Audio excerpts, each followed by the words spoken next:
This guy woke up from a coma in the hospital. In fact, he had been found 40 years in the future. In the past, Seo was a monster. His team was losing the battle, so he went in alone. Everyone was terrified. He told them that the only thing they had to do was write a book about his story as a great hero. After that, Seo sealed everyone together with himself and spent decades fighting countless monsters. But after 20 years, he woke up in the hospital. The world was no longer the same, but he was exactly the same. When Seo checked his status, he was shocked. Besides his stolen abilities of appraisal and throw, he had awakened a new, insane skill: immortality. In other words, he is now immune to death in a world where only the strongest rule. Humanity, in its daily routine, knew nothing. They didn't know they weren't alone. A man on the street bumped into a hooded figure and told them to watch where they were going. There was another civilization flourishing on Earth. It revealed the existence of the burrower civilization, humans living underground. An independent civilization, separate from those living on the surface, emerged amidst a massive explosion. Due to the sudden invasion of the burrower civilization,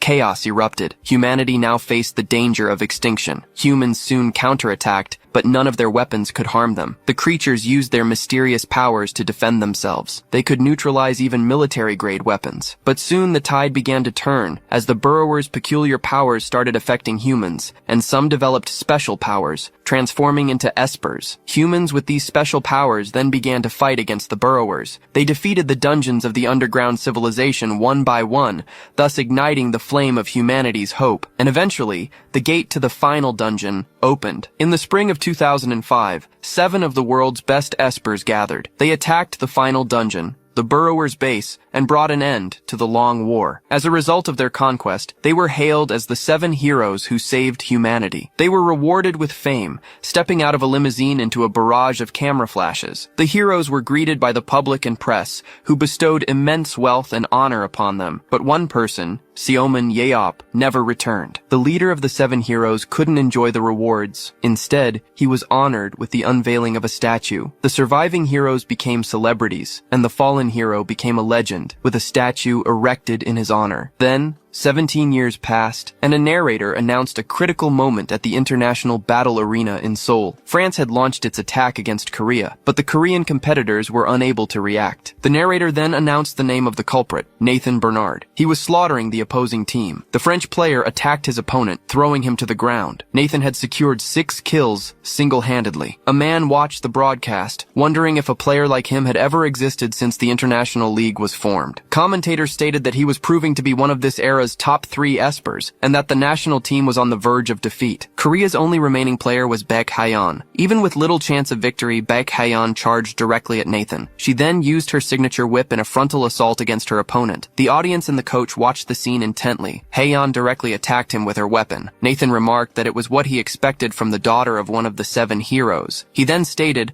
that she would never be able to win with a team like that. With a counterattack, the French player defeated her. Korea lost, and the national team couldn't defeat a single player, Nathan Bernard, the match's MVP. The crowd lamented, remembering how Korean espers had dominated an entire era. The coach reflected that, despite having cleared many dungeons, they hadn't kept up with the new times. The defeat was overwhelmingly crushing for coach Baek Jae-ha. It was a disgrace for the country that had birthed heroes like Seoman Yeop and Baek Jae-ho. He gripped the railing in the face of total defeat. Commentators admitted that, despite facing a strong team, the game was pathetic, and they imagined the public's disappointment. Online messages showed the public's outrage at the match's outcome. Online criticism continued, with people questioning why the coach, one of the 7 heroes, didn't compete. The crowd booed and shouted insults, demanding a new national team, claiming Baek Hyeon was their only player. A spectator yelled that he hadn't paid to watch such a match. Baek Jae-ho, one of the 7 heroes, observed the empty game pods and lamented the mess. His 3rd game as the national team's head coach also ended in defeat. The player disconnected from the module, ending her connection to the battlefield. She commented that it was as if the crowd was saying everyone but Haeyeon was replaceable. Then she questioned if the famous willpower and strength of Korean espers were now things of the past. The coach walked down the hallway, stating that their mentality and skill level were low, and that the best had long since departed. He then concluded that the best had departed started because they had died. He stopped walking in the middle of the hallway. Then, he sighed and called out Yeop's name. Jeho looked up. Looking at an old photo on the wall, he said it would be good if his friend were still alive. Someone appeared at the doorway and informed him he should go for the interviews. The young man advised that everyone was waiting. The coach sighed upon hearing the warning. He agreed to go and apologize to his fellow citizens. Then, he patted the young man's shoulder and said that was the only reason they made him coach. Jeho turned and stated that they couldn't win with this team. They were too weak and lacked the right mentality. His assistant argued that he hadn't even been coach for long, and this was just the beginning. But the man said he should submit his resignation during the interview. He walked towards the door, saying that unless Seoman Yeop walked through that door, it was impossible for him, and if he left, the national team would truly be hopeless. The coach affirmed to himself that he couldn't lose this chance. He then decided he really needed to resign this time. Suddenly, his phone began to ring in his jacket pocket. The call was from the association president, and he wondered if it was to lecture him. He answered the call, and the president asked if he had heard the news. Jeho replied that he had seen with his own eyes that the national team lost and disgraced the country. But the president denied it, and the coach asked what it was about. Shocked by the news, the coach asked what he had said. From the sky, a figure plummeted at high speed from a portal. The figure landed in the middle of a bustling square. The impact of the landing startled the surrounding people. In Gwanghwamun Square, people shouted that someone in armor had fallen from the sky, near the statues of Admiral Yisun Shin and King Sejong the Great. The third statue was of the one man who saved his 6 fellow heroes by sacrificing himself, and sitting at the base of the broken statue was Seoman Yeop himself, as the crowd filmed him. The surrounding people shouted his name, confirming it was indeed Seoman Yeop. The president yelled over the phone,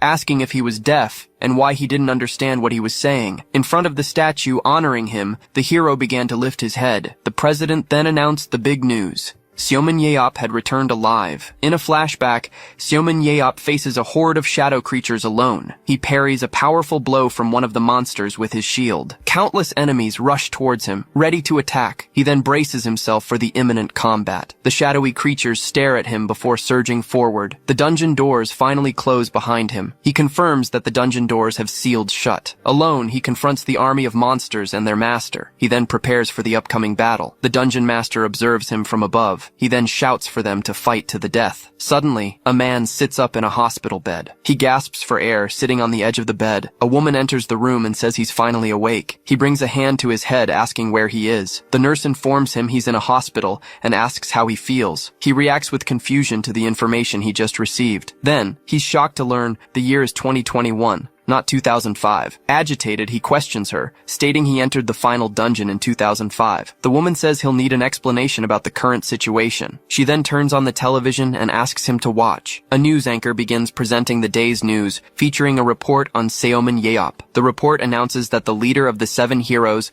has returned alive after 17 years. The journalist reports that he fell from the sky and was found unconscious, but with minor injuries. The news also mentions he hasn't aged in the 17 years that have passed. Experts suspect the incident was caused by a space-time distortion. After the report ends, he questions if 17 years truly passed. As to him, it was 2005, just days ago. The nurse confirms and points out that's why there's a huge commotion outside. She then turns to the window and warns that reporters have been camped outside since he arrived. He looks at the crowd of journalists and laments that even after 17 years, some things haven't changed. He then asks for a mirror, and the nurse says she'll fetch one. She hands him the mirror and asks if it's suitable. He looks in the mirror and realizes he hasn't aged at all. He reflects that he couldn't possibly look like this at 47 and questions if this is truly his world after 17 years. Then, a sudden realization hits him. He desperately asks about all his money. The nurse explains that, according to his will, everything was donated to a children's fund, much to his despair. Then he asks about his house, and she informs him it became a museum called Seomun Yeop's house. Next, he asks about his car, which was sold at a charity auction. He is utterly desolate at the news. He then concludes that he can't live in a museum, and that he is now homeless and penniless. Seomun Yeop laments that if he had known, he would have kept some for himself. The nurse reassures him, saying no one would abandon him, and that Mr. Baek Jeho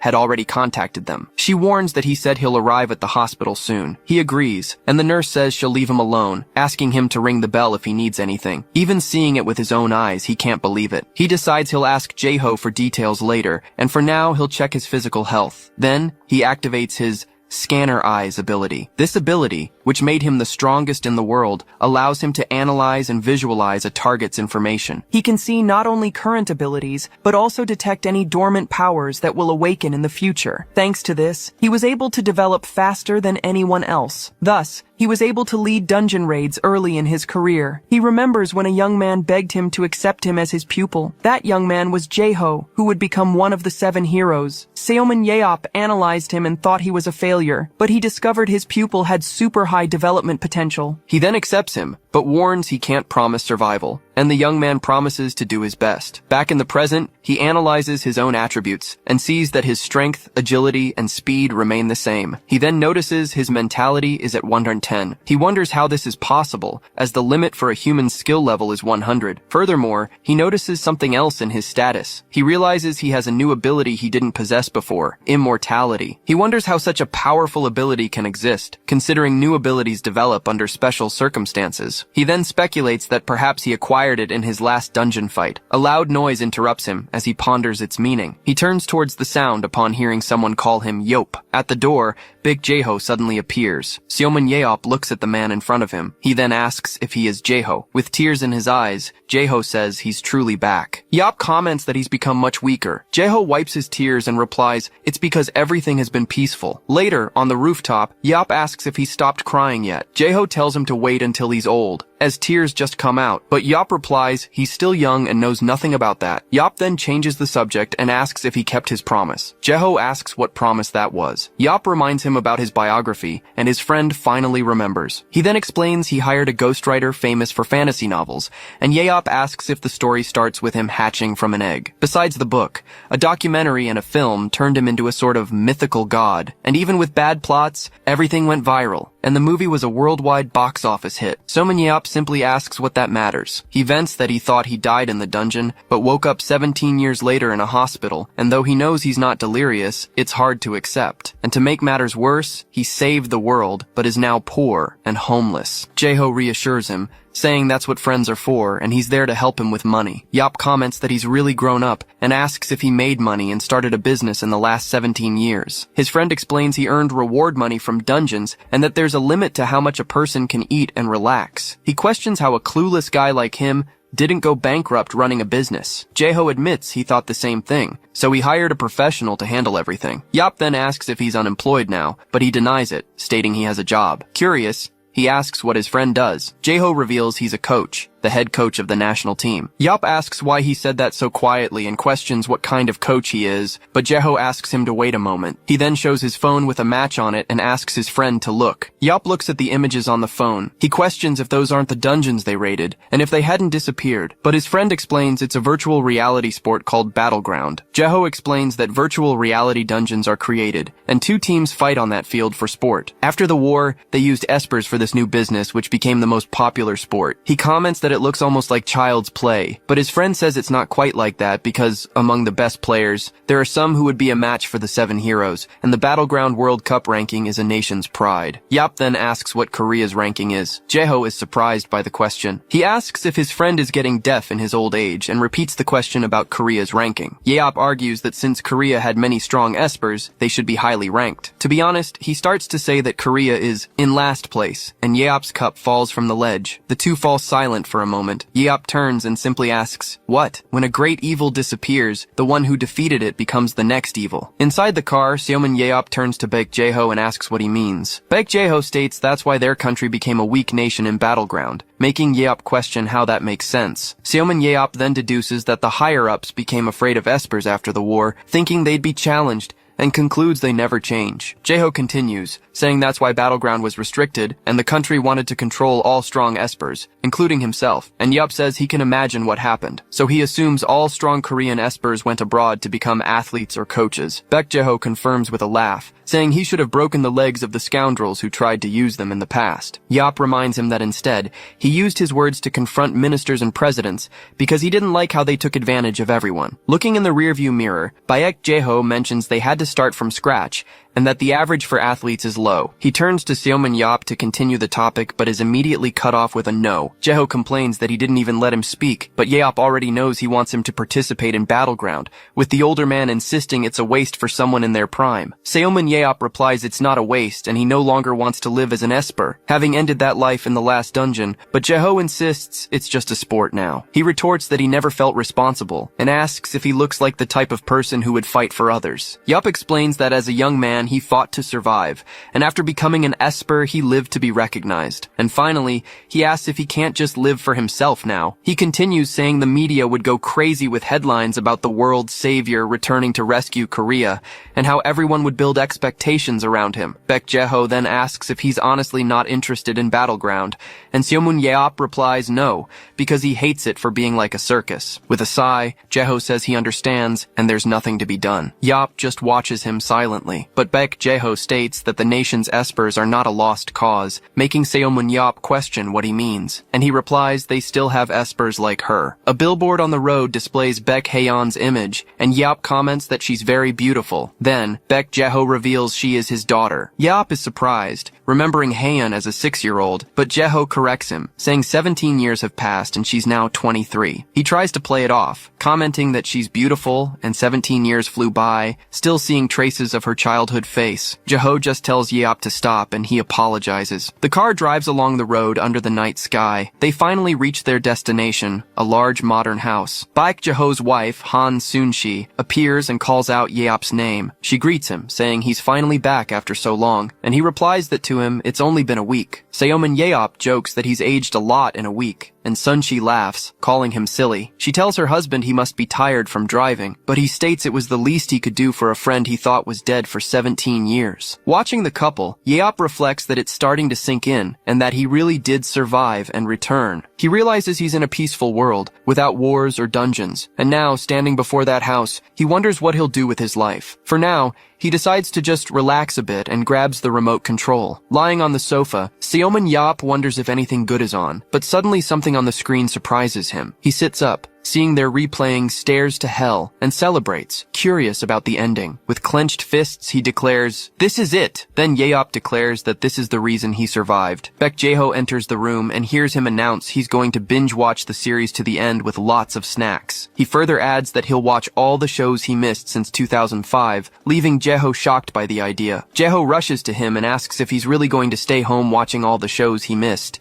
Seomun Yeop reminds him that he said to do whatever he wanted, and the other reluctantly agrees. But Baek Jeho opens the curtain, saying the reporters have been outside for days, and won't leave until they see him. Yeop then gets up from the sofa to take a look. On the other side of the window, there's a massive crowd of reporters. He turns, calling them annoying leeches. Realizing he has no choice, he gets up from the sofa. And finally, Seomun Yeop orders Jeho to gather the reporters for the next day. He adds that he'll gather them to tell them to get out of his life. The next day, in a large building, cameras flash for the start of the press conference. Seomun Yeop and Baek Jeho walk onto the stage, while reporters comment that he seems calm, and the event was quicker than expected. An announcer declares the start of the press conference as Yeop faces the flashes. Holding the microphone, he introduces himself, saying that, as everyone can see, he has returned, and the situation is as curious to him as it is to them. Beside him, Jeho watches, relieved, believing that this time he's handling the situation properly. But Yop continues, stating he's not grateful at all, and that everyone can ask their questions, and then get out of his life. Jeho realizes he hasn't changed at all, and announces they'll answer questions one by one. Asked how he returned from the final dungeon,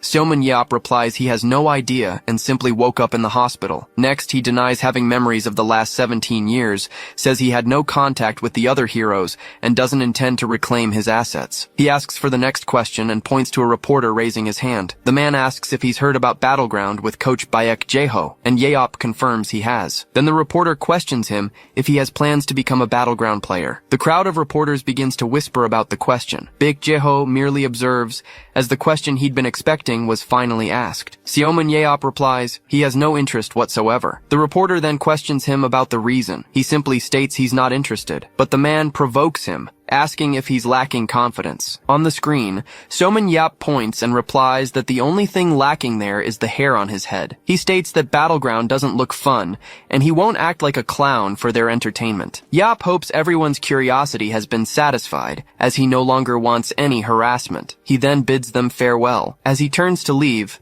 Baek Jae-ho thanks everyone for their presence, but someone asks them to wait. A reporter asks to ask one more question before he leaves. He mentions that a player named Gerald Walker accused him of not being on his level and asks what he thinks of that. Seomin Yeop is silent for a moment and just repeats the name Gerald Walker. The reporter explains he's a famous player in the United States, known as the pride of the tanker position. Yeop then asks if he is the strongest player, but the man replies there are 3 great players at the top: Nathan Bernard from France, Roy Meyer from Ireland, and Daniel Mance from Germany. The reporter clarifies that Walker is a very skilled player, but not ranked among the top 3. Seomin Yeop sighs, saying he understands that 17 years have passed. He then turns and sends a message to Walker not to be so cocky if he's not even among the top 3. And he further says that if he wants to fight instead of using Battleground, he should come meet him in person. Then Yeop raises his finger and declares he'll personally bury him in the backyard. Elsewhere, the broadcast is watched on a large television screen. The CEO of the player agency, Zachary Wood, asks Walker if he heard that. A hand crushes the remote control. The man, Walker, calls out Wood's name. And finally, he orders them to prepare the jet for Korea immediately. An official match against the United States is announced. Baek Jae-ho questions on the phone how they could do this so suddenly. Seomin Yeop complains about the noise and asks Baek Jae-ho to go outside, who in turn agrees. Yeop complains he couldn't hear the TV and asks what's happening. Baek Jae-ho then informs him about the match in 2 weeks. He simply replies that he doesn't care. Baek Jae-ho blames him, mentioning Gerald Walker's name. Seomin Yeop asks who that person is. Baek Jae-ho reminds him that it's the one he promised to bury in the backyard. Seomin Yeop finally recalls. He continues, saying the man has been furious since his public humiliation, but Seomin Yeop thinks the guy is petty. Baek Jae-ho explains that since he can't fight Yeop, he'll seek revenge against the Korean team. Seomin Yeop questions what the team has to do with him and calls the other man weird. Baek Jae-ho merely puts a hand to his head. He then tells his companion to cheer up, saying he'll have fun in his stead. Seomin Yeop suddenly sits up and asks about the national team's match. Then he questions if Hayeon will be there, since she's a national team player. Elsewhere, Baek Hayeon arrives home and announces her arrival to her mother. Seomin Yeop suddenly startles on the couch. Elsewhere, Hayeon's mother greets her, surprised she arrived early. Hayeon explains she rushed over as soon as she heard Uncle Yeop was there, wanting to see him. She then asks where her uncle is, and her mother replies he's in the living room. Seomin Yeop greets them from the couch. Hayeon looks at him. Then she runs towards him and tackles him onto the couch. He complains she almost killed him, but Hayeon just says how happy she is that he's back. Seomin Yeop pats her head, confessing he feared she might have forgotten him. She assures him she never could, reminding him he always brought her sweets her parents forbade. He comments she grew up so fast, and Hayeon replies she's already 23. Hayeon asks if he came back for the official match, but he states he came to see her, and the match is secondary. She leans closer to him on the couch to talk. Then, Hayeon asks if it's true he doesn't want to play Battlefield. Seomin Yeop questions if Jae-ho sent her to convince him, and dismisses the topic, saying he's not interested. Hayeon insists on knowing why, but Seomin Yeop replies that her uncle has many things to do. She holds his arm and asks if even a gentle plea wouldn't work, but he denies the possibility. Hayeon says he's changed. Seomin Yeop retorts, claiming they're the ones who changed. She turns away, remembering he used to do everything she wanted, but he counters that back then she only asked for snacks. Hayeon turns back to him. Then, she asks him to accompany her to an avatar verification at the league. Seomin Yeop questions what an avatar is. He looks at the TV and expresses his unwillingness to go. Hayeon pleads, explaining her father can't go because he's busy. Seomin Yeop finally gives in and asks where they're going. With a smile, she replies he'll see. Upon arriving at the Korean Battlefield Association, they are greeted at the entrance. A staff member invites them to follow him through a technological hallway. Seomin Yeop and Baek Hayeon walk behind 2 staff members. One of the men informs Hayeon that they will begin with her avatar verification, and she agrees. The system then performs weapon and armor verification. synchronizing the avatar. Haeyeon puts on the helmet and initiates the connection. Then, her avatar materializes in the virtual space. From the control room, Seomin-yeop watches intently at Haeyeon's request. In the virtual environment, she asks for a monster to test her movements, and a large wolf-like creature appears before her. Yeop observes the confrontation on the screen and questions if that's even possible. The staff member explains that Battlefield is a virtual reality sport that recreates everything. Seomin-yeop comments that the simulation is almost like reality. Then he decides to watch to see how good Haeyeon really is. The creature advances at high speed. The monster then leaps towards her, but Haeyeon prepares her whip for a counterattack. She leaps into the air to dodge. Her whip wraps around the creature's neck. With a pull, she throws it far away. Haeyeon advances on the creature with her sword and dagger in hand. Then she delivers a blow that cuts the monster in half. She observes the result of her attack. The system announces that the avatar sync verification is complete and the connection can be terminated. Haeyeon breaks into a smile. Outside the simulation, she runs to Seomin-yeop and asks how her performance was. He says she still has a long way to go, and Haeyeon challenges him to try. Seomin-yeop begins to refuse, but she interrupts him, saying it's just for him to create an avatar. She explains she heard about his strength, but wants to see it with her own eyes. Haeyeon continues, saying that when she was finally old enough to see him fight, he had already left. She then stares at him. After a moment of silence, Seomin-yeop sighs and agrees. He agrees to do the test just once at her request, making Haeyeon very happy. The staff member then approaches and asks if Seomin-yeop will also do the test. The man explains that under normal circumstances, they would need to measure all his attributes before the avatar test. But the staff member states that since it's not an official match, they can go straight to the test. Seomin-yeop asks if he can enter as he is. The man explains he'd be empty-handed and in his tracksuit. Then, he suggests Seomin-yeop take a weapon, while two men bring a spear and a shield with difficulty. Seomin-yeop holds the equipment, finding it different and very light. The staff member explains it's the standard for Battlefield. He says it's fine and enters the test chamber. Seomin-yeop states that only the spear will be enough and asks them to begin. Inside the simulation, he prepares to enter the virtual dungeon and decides to try it out. The system scans Seomin-yeop's data and begins to create his avatar. The staff member asks if he can hear him. Seomin-yeop then materializes in a virtual replica of the test room. He comments that the feeling is similar to passing through dungeon portals. The staff member confirms there will be no synchronization issues, and Haeyeon wishes him good luck. While stretching, he asks for a monster similar to the one Haeyeon faced, and the staff member agrees. Then a button is pressed, and a creature begins to materialize in the arena. The giant creature appears before him, and Seomin-yeop recognizes it as a Saloboon. He notes it's a bit different, and the staff member explains it's a special monster that can only be defeated with aura. The man adds that they used all available data to create the strongest possible version of the creature. The Saloboon advances against him, but Seomin-yeop dodges the attack. He then stares at the creature. Seomin-yeop considers the spear useless and throws it aside. Then he positions himself and launches a single blow towards the monster. In the control room, Haeyeon and the staff member watch the scene in disbelief. The staff member questions if he defeated the monster with a flick to the forehead, but Seomin-yeop downplays the feat. The man in the control room comments that Saloboons aren't that easy to defeat. Seomin-yeop asks them to send another opponent so he can test something. A new creature materializes, and he finds the environment perfect for his test. He complains that the monster wasn't strong enough to warm him up and asks if there's nothing else he can do. A voice calls him the world's best Esper, and Seomin-yeop turns around upon hearing the foreign language. In the control room, the system goes on alert, and everyone wonders what's happening. The staff member desperately tries to control the situation via the panel. A warning on the screen reports an unauthorized external connection attempt. The man is then thrown backward by the panel. In the arena, a new warrior with an axe and shield emerges amidst flames. The newcomer lands and asks Seomin-yeop if the offer to fight is still on the table. Seomin-yeop stares at him in silence. The warrior provokes him, saying he remained quiet because he didn't expect him to actually show up. Then, he declares he'll prove right there that the title of 7 heroes is just a label. The warrior advances at high speed towards Seomin-yeop. He merely watches the approaching attack. The blow hits the ground, causing a strong impact. With his shield broken, the warrior asks where his opponent went. A voice behind him questions, asking if he's scared. Seomin-yeop suddenly appears and replies no. He then states that this will finally be a decent test. After picking up his spear, he positions himself for the fight. The two opponents stare at each other from a distance in the arena. In the control room, Baek Haeyeon asks what's happening. Someone tells her not to worry. The control room door then opens. Haeyeon and the staff member turn to the entrance. Baek Jae-ho enters and informs them he authorized everything, so there's no reason to worry. Haeyeon recognizes him as the association president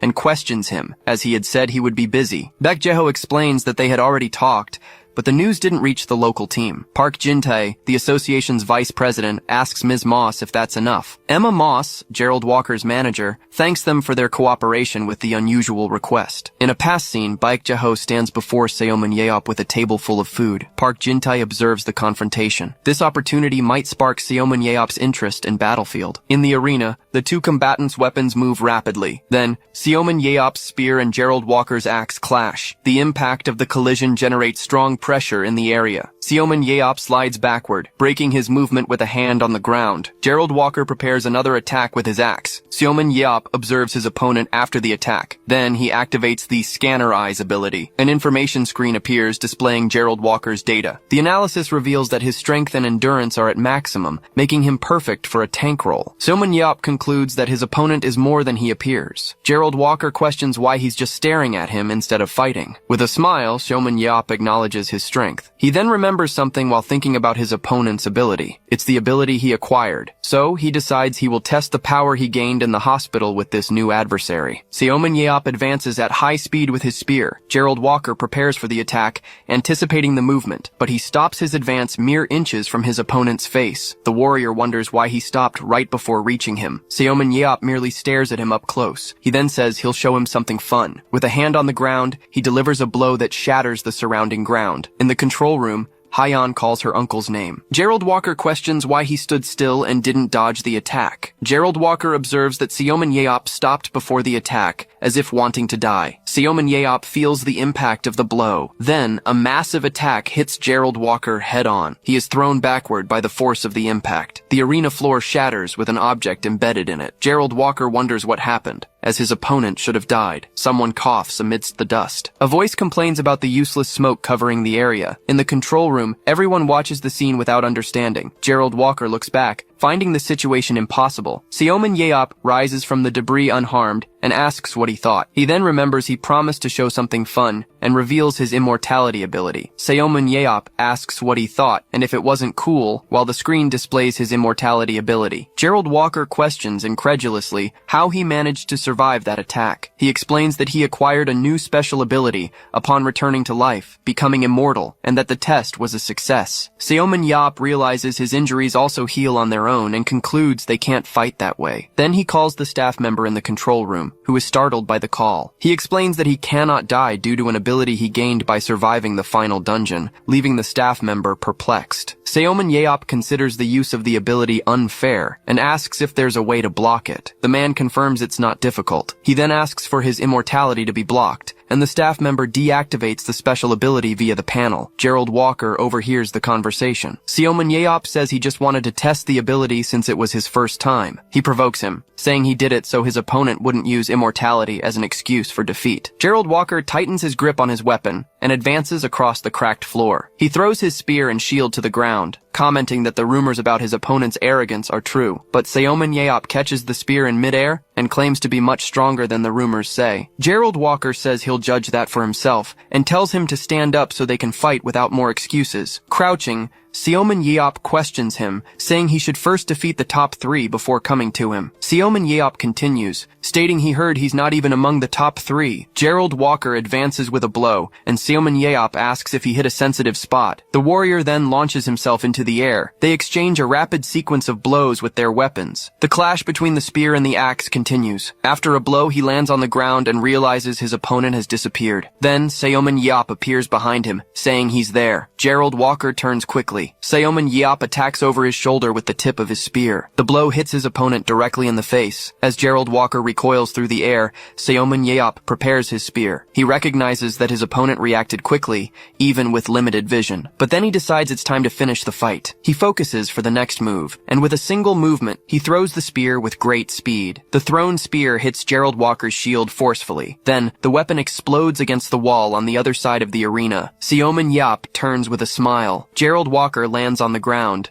leaning on his shield. He notices the spear changed course at the last second, recognizing his opponent's level of control. Seomin Yeop then simply spreads his arms and declares his victory. But Gerald Walker kneels and claims the fight isn't over. He says he missed on purpose. His opponent merely stares at him, not understanding. Seomin Yeop advises him to switch to a smaller shield and stop acting like a typical tank. He continues, explaining that he's giving tips because his field of vision is obstructed by the shield. Gerald Walker reacts to the mention of his field of vision. Seomin Yeop deduces that he chose that shield to have more time to look around during the fight, but he explains that this tactic is a disadvantage against skilled opponents who know how to exploit it. So he suggests that switching to a smaller shield would be better for him in the long run. Gerald Walker asks if he's not just mocking him, but Seomin Yeop replies that even with the tips, he still wouldn't win. Gerald Walker decides it doesn't hurt to try. In the control room, everyone watches his decision on the monitor. Baek Jae-ho can't believe Yeop gave him tips, as he's already a tough opponent. Seomin Yeop turns to leave,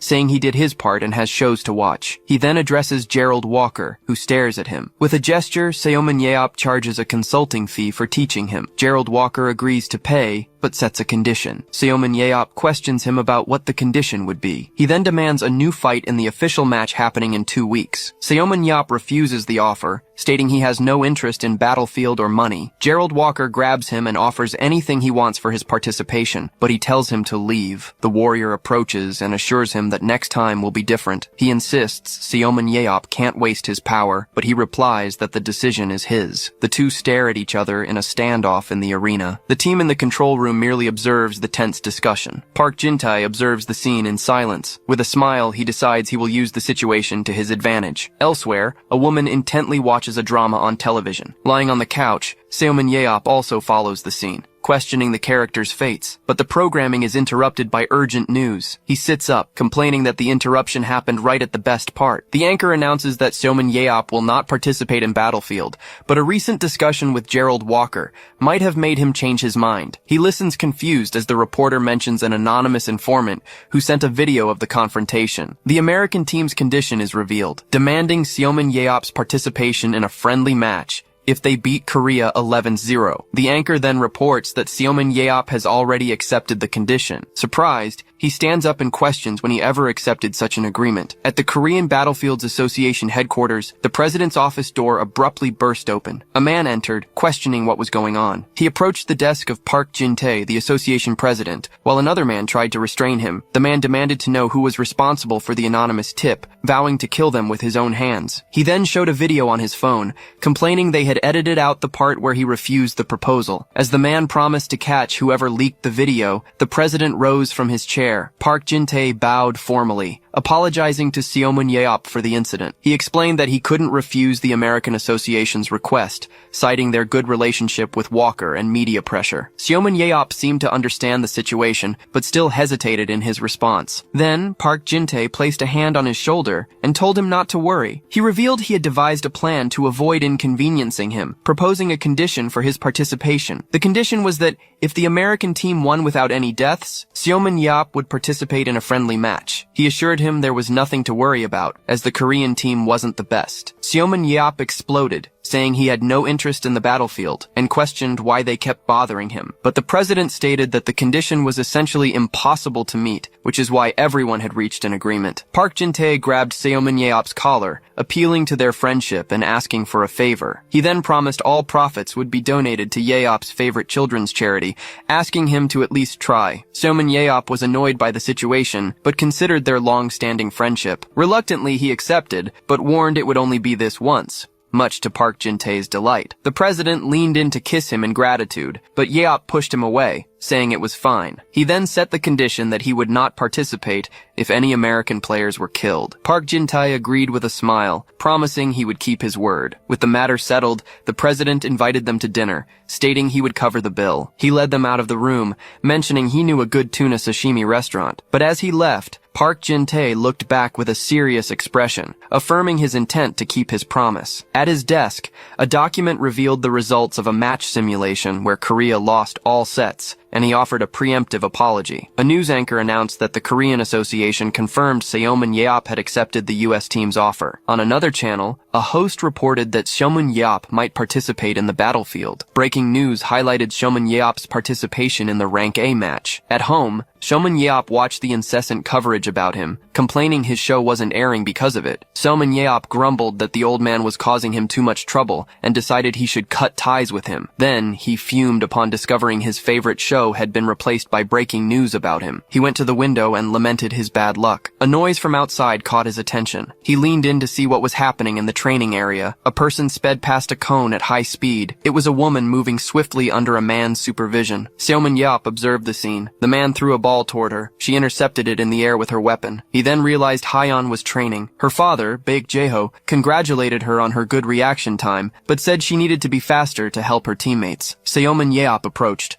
remarking that Jae-ho was picking on her again. He then activated his scanner eyes. Baek Hyeon's analysis displayed her attributes, revealing her teleportation and rope abilities. Seomun Yeop's analysis revealed that Hyeon's agility had already reached its maximum potential. He also concluded that her development potential was lower than her father's at his peak, so she would never perform as he expected. But her stamina and strength attributes could exceed Jae-ho's limits, making his training method unsuitable for her. On the lawn, Hyeon fell exhausted and asked for a short break to rest. She turned and was surprised to see Seomun Yeop, who assessed that at this rate, she wouldn't be able to kill a single American team player. He watched her intently. Hyeon asked if he'd seen her train, and Seomun Yeop replied he didn't think she needed to train her agility further. But Baek Jae-ho disagreed, saying she still needed to improve a bit, and with more training she'd get there. Then Seomun Yeop turned to him, stating that Hyeon was not like him. He advised him to stop agility and speed training, explaining that her limit for those attributes was lower than his. He continued, asserting that her agility was already at its peak, as was her whip usage. Seomun Yeop explained that while she had speed abilities, she and her father were different. He then turned to Hyeon, who looked at him with curiosity. He asked what she'd do after ensnaring an opponent with her whip,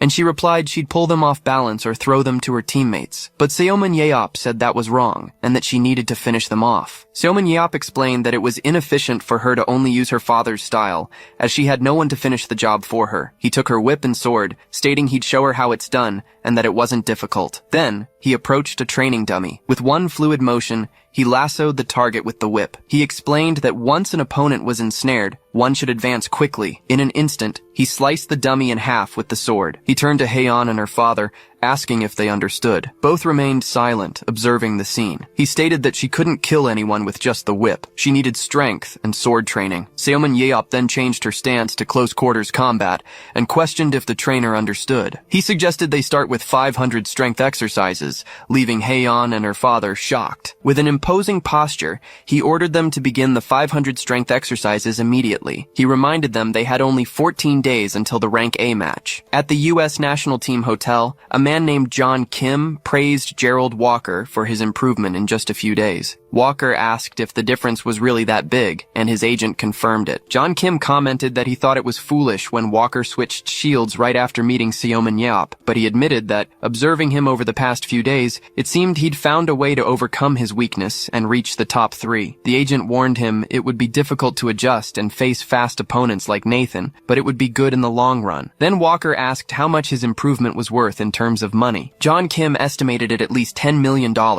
a value he could secure in his next salary negotiation if he adapted to the new style. The $10 million figure echoed in Walker's mind. Seeing a news report about Seomun Yeop on TV, he ordered them to send him $10 million immediately. His agent was shocked, but Walker explained it was a consulting fee. He extended his hand, stating he would drag him onto the battlefield anyway. He touched the wall, telling Seomun Yeop to wait just a little longer. The match began at the Seoul International Battle Stadium. Finally, the day arrived for the historic Rank A match between Korea and the USA. Two commentators began the broadcast, expressing the public's anxiety for the outcome. One of them mentioned that the dream confrontation between Seomun Yeop and America would be decided today. Next, he presented the full lineup of the Korean team that would fight in the arena. The camera then showed all members of the United States team. Baek Hyeon was introduced as the close combat fighter and ace of the Korean team. On the other side, Gerald Walker stood out as the tank and ace of the American team. Seomun Yeop watched from the stands, while the commentator highlighted Hyeon's first match in her new position. The camera's focus shifted to Seomun Yeop's face. It was announced that the match's dungeon would be an ancient castle guarded by skeletons. The first boss in the player's path was the skeleton warrior. On the second floor, competitors would encounter the Death Knight, and on the final floor, Dragon Vaughn and the Lich awaited them. For new spectators, the commentator explained the vital rules of the game. Then, the Korean team players entered the arena. The American team also made their entrance, and the commentator wondered who would emerge victorious. The announcer declared the first game was about to begin. Both teams rushed into the dungeon. The American team quickly encountered a group of skeletons. Walker faced the approaching monsters. They began their hunt with perfectly synchronized movements, and Walker destroyed the first skeleton. The commentator observed that the American team had comparatively slow mobility. But after finishing their hunt, they always demonstrated an impenetrable defense. Haeyeon gripped her weapon firmly, preparing to act. As he described the American team, the Korean team advanced at high speed. Suddenly, one of the commentators expressed surprise at the strategy. The Korean team advanced through the skeletons without attacking them. They kept running, ignoring the monsters in the second area too. Baek Jae-ho watched his teams rush, thinking they just needed to keep going. He believed that if the plan worked, they would have a chance to win. The commentator explained that Korea, usually opting for a long game, was now heading straight for the boss with an aggressive plan. The risk was high, but success would earn them a large number of hunting points. Defeating the boss would cause the first floor to close in a few minutes, and that could disrupt the American team's plans. At this exact moment,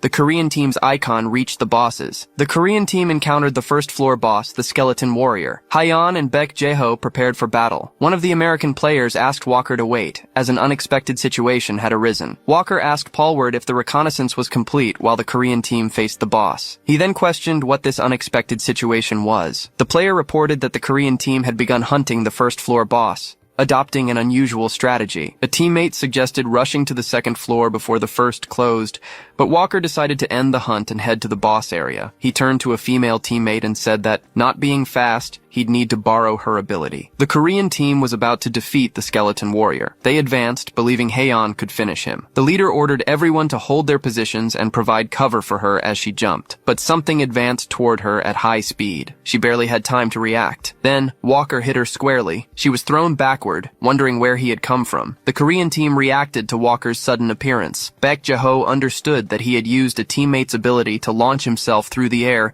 and arrive so quickly. The impact slammed her against the dungeon wall. A notification announced Baek Haeyeon's death. Walker admitted that the strategy of focusing on the boss wasn't bad, but he stated that even if the plan had succeeded, the outcome wouldn't change. The other members of the American team arrived behind the Skeleton Warrior. They then began to attack the weakened boss. A notification announced that the first floor boss had been defeated, and the area would close in 10 minutes. Walker then decided it was time to end the match. The American players advanced and attacked the remaining members of the Korean team. The commentator narrated that, after the sudden appearance, the American team eliminated their opponents in a flash. The Korean team lost the boss fight and was nearing complete annihilation. Walker prepared for the final blow. The last Korean player lay on the ground, unable to react. He then eliminated the last opponent. The scoreboard showed the American team won the first set with a perfect 11-0 game. Haeyeon walked down the corridor, thinking it had happened again. She stopped in front of a door, lamenting the defeat. Then she peeked through the door, feeling bad for not having had a chance to fight, even with her uncle's help. A man asked for everyone's attention, as he had something to say. Haeyeon watched him, surprised by what was happening. Seomun Yeop said that while watching the match, his eyes nearly popped out of his head, so they'd better follow his advice. When a player tried to mention that their coach was Baek Jae-ho, he told him to shut up. Yeop then explained he was doing this because, at this rate, he himself would end up having to compete with the team. He continued, saying the team tried a winning play, but lacked the skill to succeed, and their average level was far below their opponents. He stated that, with their current skill level, their chance of victory was exactly 0%. But he said it would be shameful to give up without a fight, so he would teach them how to at least take down Walker. Seomun Yeop began by explaining that Martha Bourne's palace was a dungeon he and the current association director targeted when they were younger. He stated it wasn't too difficult to attack, but the bones on the third level were a nuisance. But, judging by the team's skill level, it would be a miracle if they got that far, so he asked them to focus on the game they had just lost. He then commented that the strategy used in the first set wasn't bad. That is, of course, only if they were able to complete the given tasks. Pointing at the players, he began to speak about the vanguard positions. He criticized the team for having gone straight to the boss room without scouting the opponent's positioning. The rear guard should have provided cover as soon as the vanguard fell, but everyone stood still when Haeyeon was killed by Walker. The reason they kept losing 11-0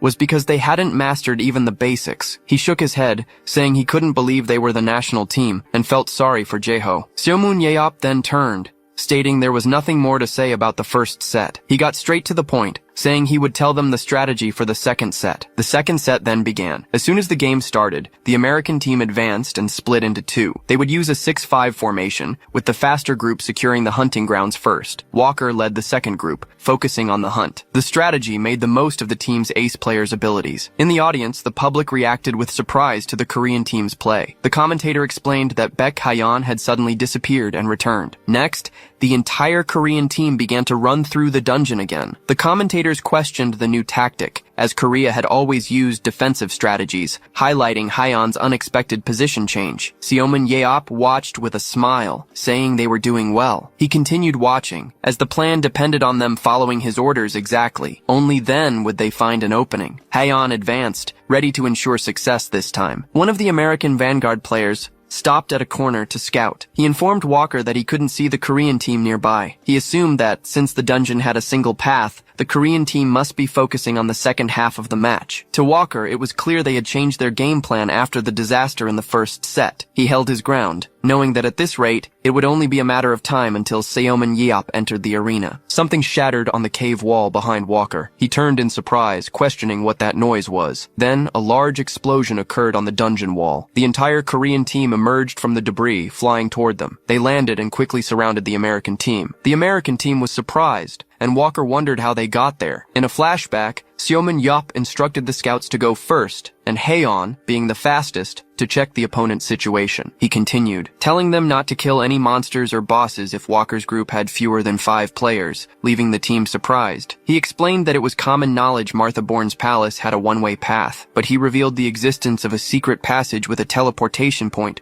perfect for ambushes, and instructed Hyeon to use it. The entrance looked like any other wall, but Seomin Yeop asserted he would tell them how to find it. Through that passage, they could reach the American team's position undetected. He ordered all 11 to rush through that route and attack the American team that had split up to hunt. Back in the present, the Korean team emerged from the explosion. They then attacked the American team from the rear. Hyeon landed in front of one of the American players, and Seomin Yeop's instruction was clear. When fighting Walker, the team should aim for his legs. In a flashback, Hyeon questioned the tactic, but Yeop explained that current conditions made his legs weaker. He detailed that changing to a smaller shield left him with more exposed area, and he still didn't seem fully accustomed to it. The pressure of no casualties, the ambush, and confronting an Esper would be a problem for the American team. Seomin Yeop then asked them to trust and follow his instructions. Back in the present, Hyeon thanked her uncle for his help. The Korean team advanced before the Americans could form, and Hyeon received power from the team's support. One of her teammates channeled their power and transferred it directly to her. She advanced toward Walker, but he defended the attack and eliminated 2 Korean players. He then realized she had bypassed him using teleportation. The real target was the American team's support, whom she attacked from behind. A notification announced that Baek Hyeon had secured 2 eliminations. Walker realized the real target was the support in the rear. He then attacked and brought down another Korean player. After securing his 3rd elimination, Walker ordered the Vanguard to return immediately. The current situation was 3 American players against 8 Koreans, as the Vanguard would take time to return. But Walker stated that a team like that was easy pickings and attacked with his axe. He spun and eliminated another opponent, achieving his 4th kill. Hyeon rushed toward him from behind. He turned, surprised not to see her behind him. Then she appeared from below and struck his leg. He reeled from the impact and Hyeon moved aside. Walker dropped to his knees on the ground. The American team was holding up well, but one of the players was hit by a surprise attack. The Korean team used its numerical advantage, sacrificing 7 players to eliminate 3 American team members. A Korean player approached Walker, who lay fallen on the ground. Walker questioned if Seomin Yeop trained her, noticing the sudden change in her combat style. She then pointed her sword at him. He glared at her, admitting it was impressive. The crowd roared at the extraordinary turnaround, as the scoreboard showed the Korean team had eliminated 5 American players. Baek Jae-ho remained silent, surprised by the outcome. Seomin Yeop relaxed in his seat, asked him if he saw what happened, and added that he would help him get Walker. The commentators celebrate the Korean team's incredible, unexpected performance. Unfortunately, the match ended with the American team winning 2-0. One commentator laments that if the Korean team hadn't encountered the returning American group, the match would have been more interesting. Walker observes the scoreboard, reflecting on the Korean team's performance. He glances at the second set's results. The Korean national team faced a strong American team, yet they achieved an impressive 5 eliminations. The commentators agree that the match's highlight was the Korean team's surprise appearance by breaking through the wall. The driving force behind this surprising turnaround was a specific player. She was responsible for 4 of her team's 5 total eliminations. The crowd cheers for the Korean team's ace, Baek Hyeon. XBC sports anchor Oh Ji-ye introduces herself to interview coach Baek Jae-ho. She asks his thoughts on the match, noting the national team showed a different side than usual. He responds that, despite their loss, it was an important learning experience and a great motivator for the team. The reporter then questions him about how he devised the memorable strategy of using the secret passage in the second set. Baek Jae-ho admits it was an impressive strategy, since the dungeon was known for having only one path. He then looks aside and reveals the truth. The team received help with the second set strategy. Seomin Yeop observes the interview from afar. He grumbles about Baek Jae-ho's attempts to convince him. He realizes the coach is still trying to persuade him to participate. Baek Hyeon steps up for her interview. The reporter praises her as the most impactful player and asks about her training. She responds that her uncle has been training her a lot lately and that she changed positions at his recommendation. Seomin Yeop watches the scene. Frustrated, he sighs, wondering why both the father and daughter are talking about him, but he concludes it doesn't matter, as it's the truth. Park Jin-tae approaches him, commenting that he still gets annoyed when embarrassed. Seomin Yeop points to the interview area, asking why the association president isn't there. Park Jin-tae replies, "It's better to let others handle it," and Seomin Yeop asks what he wants now. Park Jin-tae says he came for nostalgia, as only a few people, including them both, knew about that secret passage. Seomin Yeop admits he devised the second set strategy, but found it a bit low to use a secret passage in a sports match. He explains that to avoid being forced to play, he used a method he trusted more, instead of a guerrilla attack. The president comments that he heard Seomin Yeop trained Haeon and that she found her talent, but Seomin Yeop replies that's nothing new. He stands, saying he enjoyed seeing one of his strategies in action after so long and that his talent is too precious to waste. Seomin Yeop agrees, saying he's truly incredible. Park Jin-tae then asks what he thinks about using that talent more. Seomin Yeop questions what he's talking about since he won the bet. But the president makes one last request, promising never to bother him again if he refuses. He reveals that the Korean Professional Battleground League season will start soon. Seomin Yeop asks if he wants him as a professional league athlete. Park Jin-tae denies it, saying he wouldn't make such an unreasonable request. He explains he's thinking of holding a charity match with famous players before the league starts and would like Seomin Yeop to participate. He expects Seomin Yeop to refuse the proposal, but Seomin Yeop replies he'll think about it, to Park Jin-tae's surprise. Park Jin-tae is surprised because Seomin Yeop always refuses what he doesn't want to do, but he concludes it's nothing major. Seomin Yeop explains that watching Hyeon play made him curious, and as entertaining as TV shows are, they're different from real battles, and since dungeons no longer exist, this is the only place he can fight. Park Jin-tae gets excited and ruffles his hair, saying that's the spirit. He shows on his phone that the Rank A match footage surpassed 10 million views in an hour. The video has over 11 million views, and comments praise the performance of the Korean team, Hyeon, and Seomin Yeop. Seomin Yeop gets annoyed and tells him to calm down. He steps away, commenting on the president's strength, who apologizes for his excitement. But Seomin Yeop corrects him, saying he hasn't confirmed his participation yet. Park Jin-tae cheers up again, saying it's amazing he's even considering the idea. Seomin Yeop questions if the professional league isn't about to start. He finds holding a charity match so close to the league's start suspicious, and Park Jin-tae realizes he's figured out the plan. Seomin Yeop then states that if he's to participate in the charity match, he has conditions. Park Jin-tae stares at him, ready to hear his demands. The association president promises Seomin Yeop that if he plays the charity match, he'll give him whatever he wants. With a smile, Seomin Yeop accepts the proposal. Back in the training area, Baek Jae-ho approaches with his sword in hand. He walks towards Seomin Yeop, who awaits him with a spear on his shoulders. He asks what's happening. Seomin Yeop explains that since the association president accepted all his conditions, he agreed to participate in the charity match. He continues, saying he got a second chance at life and planned to spend it watching TV. Baek Jae-ho approaches him, but since he decided to do this, he wants to at least prepare a little. Seomin Yeop criticizes the national team's training, and Baek Jae-ho apologizes for training them poorly. The coach questions why he's being dragged into this, as it's great that Seomin Yeop wants to play again. But Seomin Yeop responds that he can't be the only one to suffer, and besides Hyeon, there are no other good players. He asks Baek Jae-ho to leave him alone, as it's been 17 years since he last fought. Seomin Yeop reassures him, promising to train him until he gets back in shape. Even reluctantly, Baek Jae-ho listens to his friend's confident words. Seomin Yeop activates his scanner eyes and analyzes Baek Jae-ho's attributes. He concludes that despite being weaker from lack of training, it will be easy for him to regain his status to some extent. With a smile, Seomin Yeop warns that starting tomorrow, he'll put him through hellish training. Baek Jae-ho realizes he's doomed. In a flashback, Seomin Yeop sets his two conditions for Park Jin-tae, the first being to play on the same team as Haeon, and the second, that Baek Jae-ho also participates. The president calculates that with 2 of the previous 7 heroes, they'll secure many sponsors. He then makes a call and asks for a favor. News of Seomin Yeop, Baek Jae-ho, and Baek Haeon's participation in the charity game spreads, and the countdown to the event begins. Seomin Yeop replied that his cunning technique required him to be at least slightly faster than his opponent. His trainer then scolded him for acting that way, even after recalling the lesson. But Yeop simply agreed to try and be faster. In position, his trainer prepared to attack. He then advanced towards Seomin Yeop with his sword drawn. Yeop jumped backward to dodge the blow. Next, he blocked the attack with his shield. The man continued to deliver blows against him. After the training, he asked how it went, and Seomin Yeop replied that he felt good this time. His trainer commented that 17 years had passed and asked for a break. He stretched and complained that he was tired,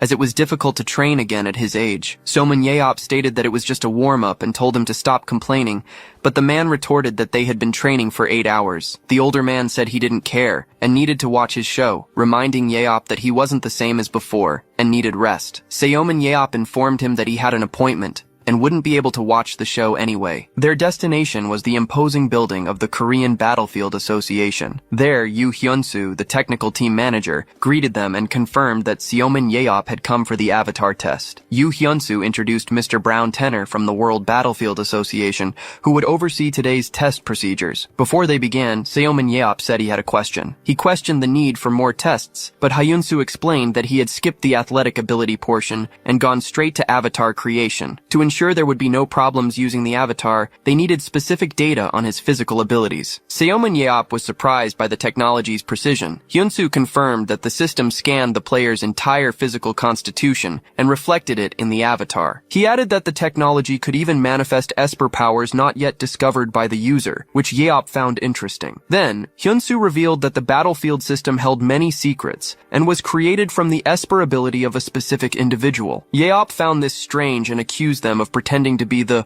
Burrowers. He then asked if the Burrowers weren't behind the World Battlefield Association, but Yoo Hyun-soo denied it. Seomin Yeop stated that if that were the case, he wished they would appear right now, causing a hesitant Hyun-soo to rush them to the measurements. In a new room, Hyun-soo announced that they would begin by measuring his strength, agility, and aura levels. He was instructed to give his best to obtain an accurate reading and ensure ideal synchronization with his avatar. The first test was for strength, and Seomin Yeop approached a machine. The test began as soon as the lever was pulled and he held it. Seomin Yeop pulled the lever with all his strength. The lever then slipped from his hand, and the machine processed the information. The panel displayed the number 813, and he was instructed to try again. After 2 more attempts, the results varied between 819 and 8117. He then observed his data and noted that this was the score for a strength of 79. As Yeop asked what the next test was, Yoo Hyun-soo commented that his strength was average for a hero. The next test would measure agility, requiring him to alternately press 2 switches on the walls until the final alarm. Seomin Yeop prepared and agreed to start the challenge. He concentrated intensely the moment the test began. Yeop moved quickly from side to side, pressing the switches. The observers were surprised, and Hyun-soo questioned how a tanker could have such high agility. The measurement was completed, and he stopped in the middle of the room. Seomin Yeop asked for his score and found out he had marked a surprising 963. He commented that with a little more effort, he could surpass 970,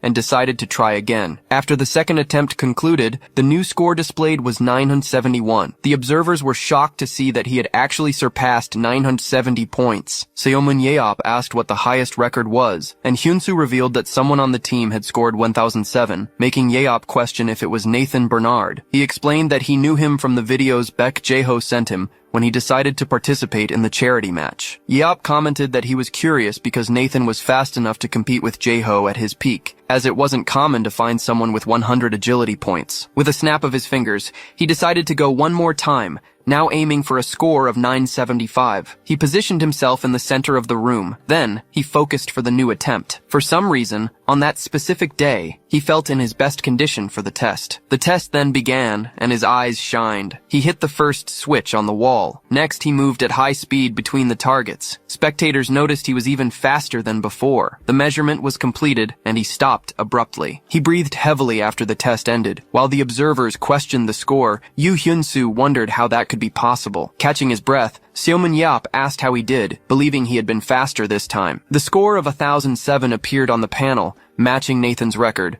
the fastest Esper on the planet. He then wondered how he achieved the same score since his agility was 97, slightly lower than Nathan's and Jaeho's at their peak. Yap realized he seemed to have exceeded his own abilities at that moment. Then, he asked to test his strength one more time, as there was something he needed to verify. With the method being the same as before, he focused to begin when ready. He pulled the lever with all the strength he could muster. The observers reacted with surprise as his score had increased. When he asked for the result, he found out he had scored 890. A much higher value than before. Asked if he was finally warmed up, he replied that perhaps he was more focused. He observed his own hand, wondering if he had gotten stronger, as he had demonstrated more power than his limit. But he dismissed the idea, for when using his scanner eyes, there was no change in his abilities. Although something felt different, the sensation was definitely familiar to him, stemming from a memory of the past. He had felt that once before, when he fought alone in the last dungeon. He understood that, facing death, he was able to achieve superhuman focus. His mental focus surpassed human limits and strengthened his other abilities, concluding that focus must have this kind of effect. But he regretted having no more reasons to fight and merely strengthening himself uselessly with his focus and immortality. It was almost as if he was being pushed back into the battlefield. Finally, they began the aura level test, and he was instructed to look at the marble sphere in front of him. Placing his hands on the object, he found it an interesting tool. As in the past, they only estimated aura in weapons. Yu Hyun-soo explained that, since aura levels are primarily determined by innate abilities, this is what they focus on most when measuring rising stars. Yap recalled that when he awakened his scanner eyes, his aura was at 96, and he had tried everything to fill the remaining 4 points. He then positioned his hand over the sphere. The observers were shocked, wondering how high his aura level would rise. With his aura currently at 100, he channeled his energy into the object. That was the highest level a human could reach. After the measurement was completed, the sphere changed color. Brown Tenor reacted in disbelief. The panel displayed a score of 1030. Seo Min-yap asked what the result was, and Hyun-soo stammered, informing him that he had just surpassed the highest human record. The observers react in shock that he has surpassed the highest human record. With a smile, Seo Min-yap gives a thumbs up and asks who they think he is. Yu Hyun-soo informs him that the previous record belonged to Siulan, one of his fellow 7 heroes, surprising Yeop with the news. Hyun-soo comments that he never thought that record would be broken, but admits the girl possessed an impressive amount of aura. He recalls that despite Chulan's weak mental strength, her confidence was enormous, leading them to argue constantly. The test concludes, but Hyun-soo says there's one more thing to inform them of, and Seomin Yeop asks what it is. His immortality skill cannot be used in matches, which he had already expected, as it would result in an automatic victory. The association apologizes for the unfairness and offers compensation, but he states he doesn't care about the limitation. He accepts the money, yet reveals he no longer needs to use his immortality. Elsewhere, a leader addresses a crowd, claiming they will be saved by that person. He then announces that a revelation proving their faith has finally arrived. The leader raises a document and tells his subjects to contemplate that person. The paper is a newspaper article about Sumun Yeop's immortality, where he is hailed as their savior. The crowd, in ecstasy, shouts Sumun Yeop's name, declaring it's time to prove their faith in him. Upon leaving the building, he encounters a massive crowd of hooded figures awaiting him. Seomin Yeop turns and asks who those people are. The crowd unanimously acclaims his name, calling him their savior and the hero who will save the world. His companion explains that they are the Seomin Foundation, a false religion that worships him as a god. Yeop repeats the foundation's name, trying to recall something. He then remembers seeing them outside the hospital, and his companion confirms it. The man explains that they believe the world will end again, and that Yeop will return to save the chosen ones. Seomin Yeop calls them crazy, but his companion says he thought so too, until Yeop actually came back to life. Now they walk around saying they're happy, just waiting for the world's end. He decides he should teach those lunatics a lesson, but his companion stops him, asking him to leave them be. Yeop ignores him and moves forward. He leaps and lands on a wall, high above the crowd. Authoritatively, he shouts for everyone to be silent. The crowd, however, continues to cry for salvation, making him shout again, questioning if they're deaf. Finally, silence settles over the area, and he comments that they're quiet now. He addresses the crowd, saying he perfectly understands how they all feel about him, which prompts them to call him their savior again. Seomun-yeop points at the crowd and orders them to stop with that nonsense and disappear, calling them lunatics. The hooded followers react with surprise to his words. He then questions if they don't have jobs and demands to know who the leader of that foundation is, threatening him. The crowd starts whispering that the savior is pushing them away to test their faith. They then unite in their decision to show him their faith, leaving Seomun-yeop confused. Everyone starts chanting Seomun-yeop's name in unison. He wonders what's wrong with these people as they continue calling out to him. His companion observes the scene and realizes the situation is bad. Yeop then gives them a 10-second ultimatum to leave, or he will assault them. He charges into the crowd while his companion shouts for him to calm down. Several foundation members are left unconscious on the ground. Sitting on a pile of bodies, he holds a boy and asks if he'll continue following him, but the boy tearfully denies it. Yeop advises him to ignore those people and tells him to be careful descending. He jumps off the pile of bodies, stating he's finished sorting things out and they can go back to training. His companion calls him, and Seomun-yeop turns to ask what he wants. The man tells Seomun-yeop that he's the craziest person he's ever met, but Yeop thanks him for the compliment and points to his followers as the true lunatics. Concerned about reporters returning, his companion suggests they go inside, but Yeop claims if they come back, he'll just assault them and send them away. The elder warns him that this will only attract more people, but Seomun-yeop reveals that's how he got rid of the stalkers who wanted to know about his orphanage days. Meanwhile, one of the followers thrown into the air flies over the city, questioning if he truly is the savior. Yeop complains, not understanding why people are so interested in others' lives, and his companion agrees. Suddenly he stops, prompting his friend to ask what happened. A strange energy is seen emanating from a distant building. Seomun-yeop says it's nothing, and the scene fast-forwards to the day of the charity match at Incheon International Airport. The arrival of Joe Fellman, the American field agent, causes a commotion, with everyone commenting that important figures are coming for Seomun-yeop's match. Fellman comments that it's been 15 years since his last visit, and that the U.S. field agency only became the best because it recruited many Korean espers. His assistant laments losing Mr. Beck, a true diamond, but Fellman explains that initially, none of the 7 heroes were interested in the battlefield. She continues, saying that young Julan showed some interest, but gave up when her esper power was downgraded. Fellman recalls that the footage of Julan's avatar test was shocking, and that her extinction ray at full power would have ended an 11-on-11 match in 3 seconds. He then clenches his fist and declares that, since this is a chance to get the strongest esper on Earth, he won't miss the opportunity to recruit Seomun-yeop. His assistant interrupts him and points to a group of reporters approaching. Suddenly, Joe Fellman's attention is diverted to an approaching man. Jake Rand, the European field agent, arrives at the airport, immediately recognized by Fellman. Rand approaches and greets Joe Fellman. He suggests they fight fairly and honestly this time, but Fellman knows it won't be easy. As reporters take photos, tension rises between the two, with Fellman determined not to let his prize be stolen. Elsewhere, 2 men observe the scene. One mentions that the person responsible for destroying their dungeon business is now venturing onto the battlefield. The Moreau brothers, owners of the Paris Lumiere Battlefield Club, decide they cannot simply ignore Seomun-yeop. They enthusiastically declare that they will make him sign with them at any cost. The 3 groups now face each other in the airport lobby. All exchange glances, determined not to yield. A palpable tension settles between them. They are resolved not to allow Seomun-yeop to be taken by anyone else. The sound of high heels echoes through the airport, making everyone stop. The continent's untouchable, a walking tactical weapon, makes her entrance. The youngest of the 7 heroes, Siulan,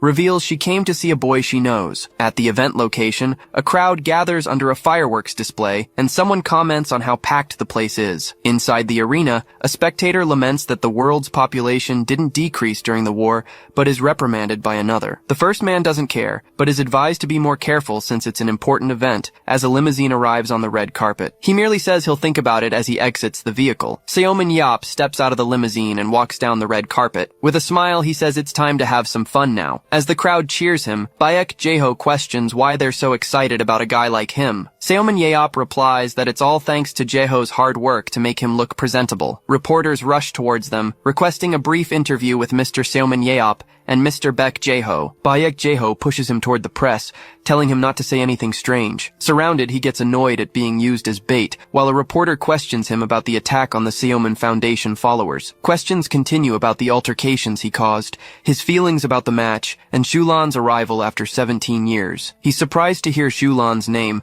and the reporter confirms she arrived in Korea today to watch the charity match. Seoman Yap wonders why she would come, and the man explains she's here to find a boy she knows who's in the match. He then realizes that when she says boy, she might be referring to him. He taps a nearby wall as he enters the corridor. As he walks, other competitors comment on finally seeing the real version of the statue and wonder how skilled he is. Approaching Baek Jae-ho, he asks if he heard the news. Seomun Yap informs him that Julan is in Korea, and Baek Jae-ho comments that it finally happened. A colleague advises him to be careful and carry a shield wherever he goes. He remembers being a bit rude to her in the past, but Jae-ho corrects him, saying he used to curse at her until she cried. Seoman Yap doubts she would seek revenge now, but wonders if she'd use her extinction ray on him, while Baek Jae-ho says he doesn't know if they've forgotten with time. Baek Jae-ho then reminds him that he's the exact same guy who used to pester her. The memory transports him back 17 years ago, when everything was in full swing. The Chinese Esper Shulan was one of the 7 heroes chosen to fight in the last dungeon. As the only daughter of wealthy parents with great powers,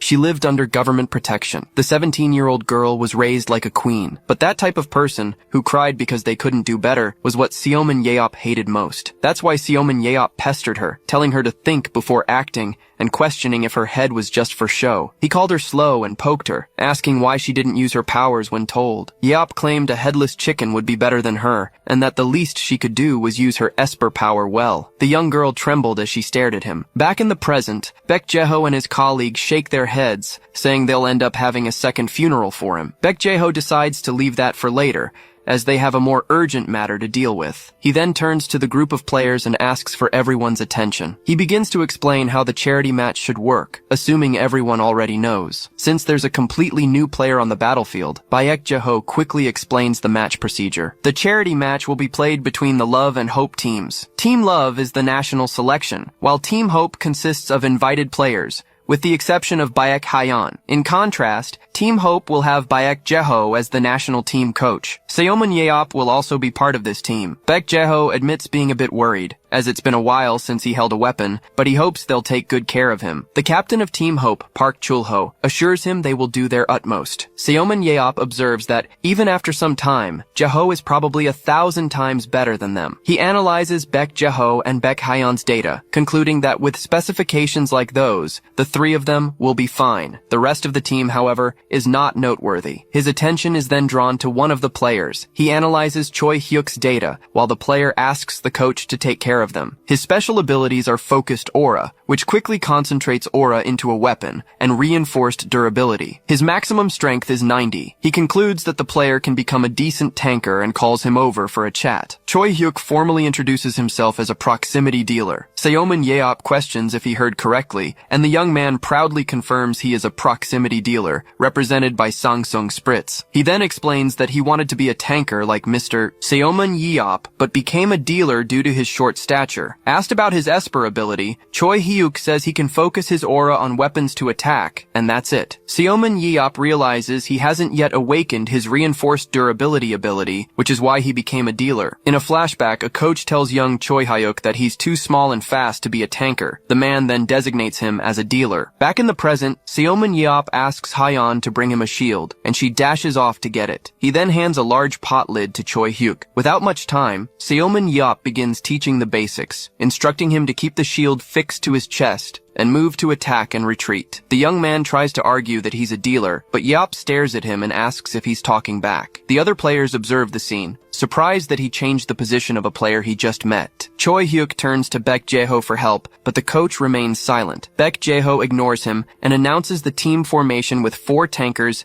6 dealers, and 1 support. Realizing he's been abandoned by the coach, Choi Hyuk despairs as Jae-ho announces it's time for everyone to gear up. Seoman Yeop is surprised by the armor's lightness, and Baek Jae-ho confirms it's as durable as war-era armor and asks if it's comfortable. Baek Jae-ho asks how he's doing, and Seomin Yup replies he just feels strange, having never thought about wearing that uniform. Baek Jae-ho reassures him about the weapons, as they were only slightly adjusted from the originals. Seomin Yup then inspects his shield. He praises the spear's mechanism, and Baek Jae-ho comments they paid special attention to it. Baek Jae-ho calls them historical weapons that saved the world, but Seomin Yup corrects him, saying they were made for him less than a year ago. The coach warns him not to let his guard down because even though he's strong, he fought monsters and burrowers. Those players were trained to fight humans and have much more game experience than them. With a smile, Seomin Yup replies, "He'll remember that, Coach Baek." He then gives a thumbs up, ready to see the experienced player's skill. The crowd in the stands goes wild. The scoreboard announces the clash between Team Hope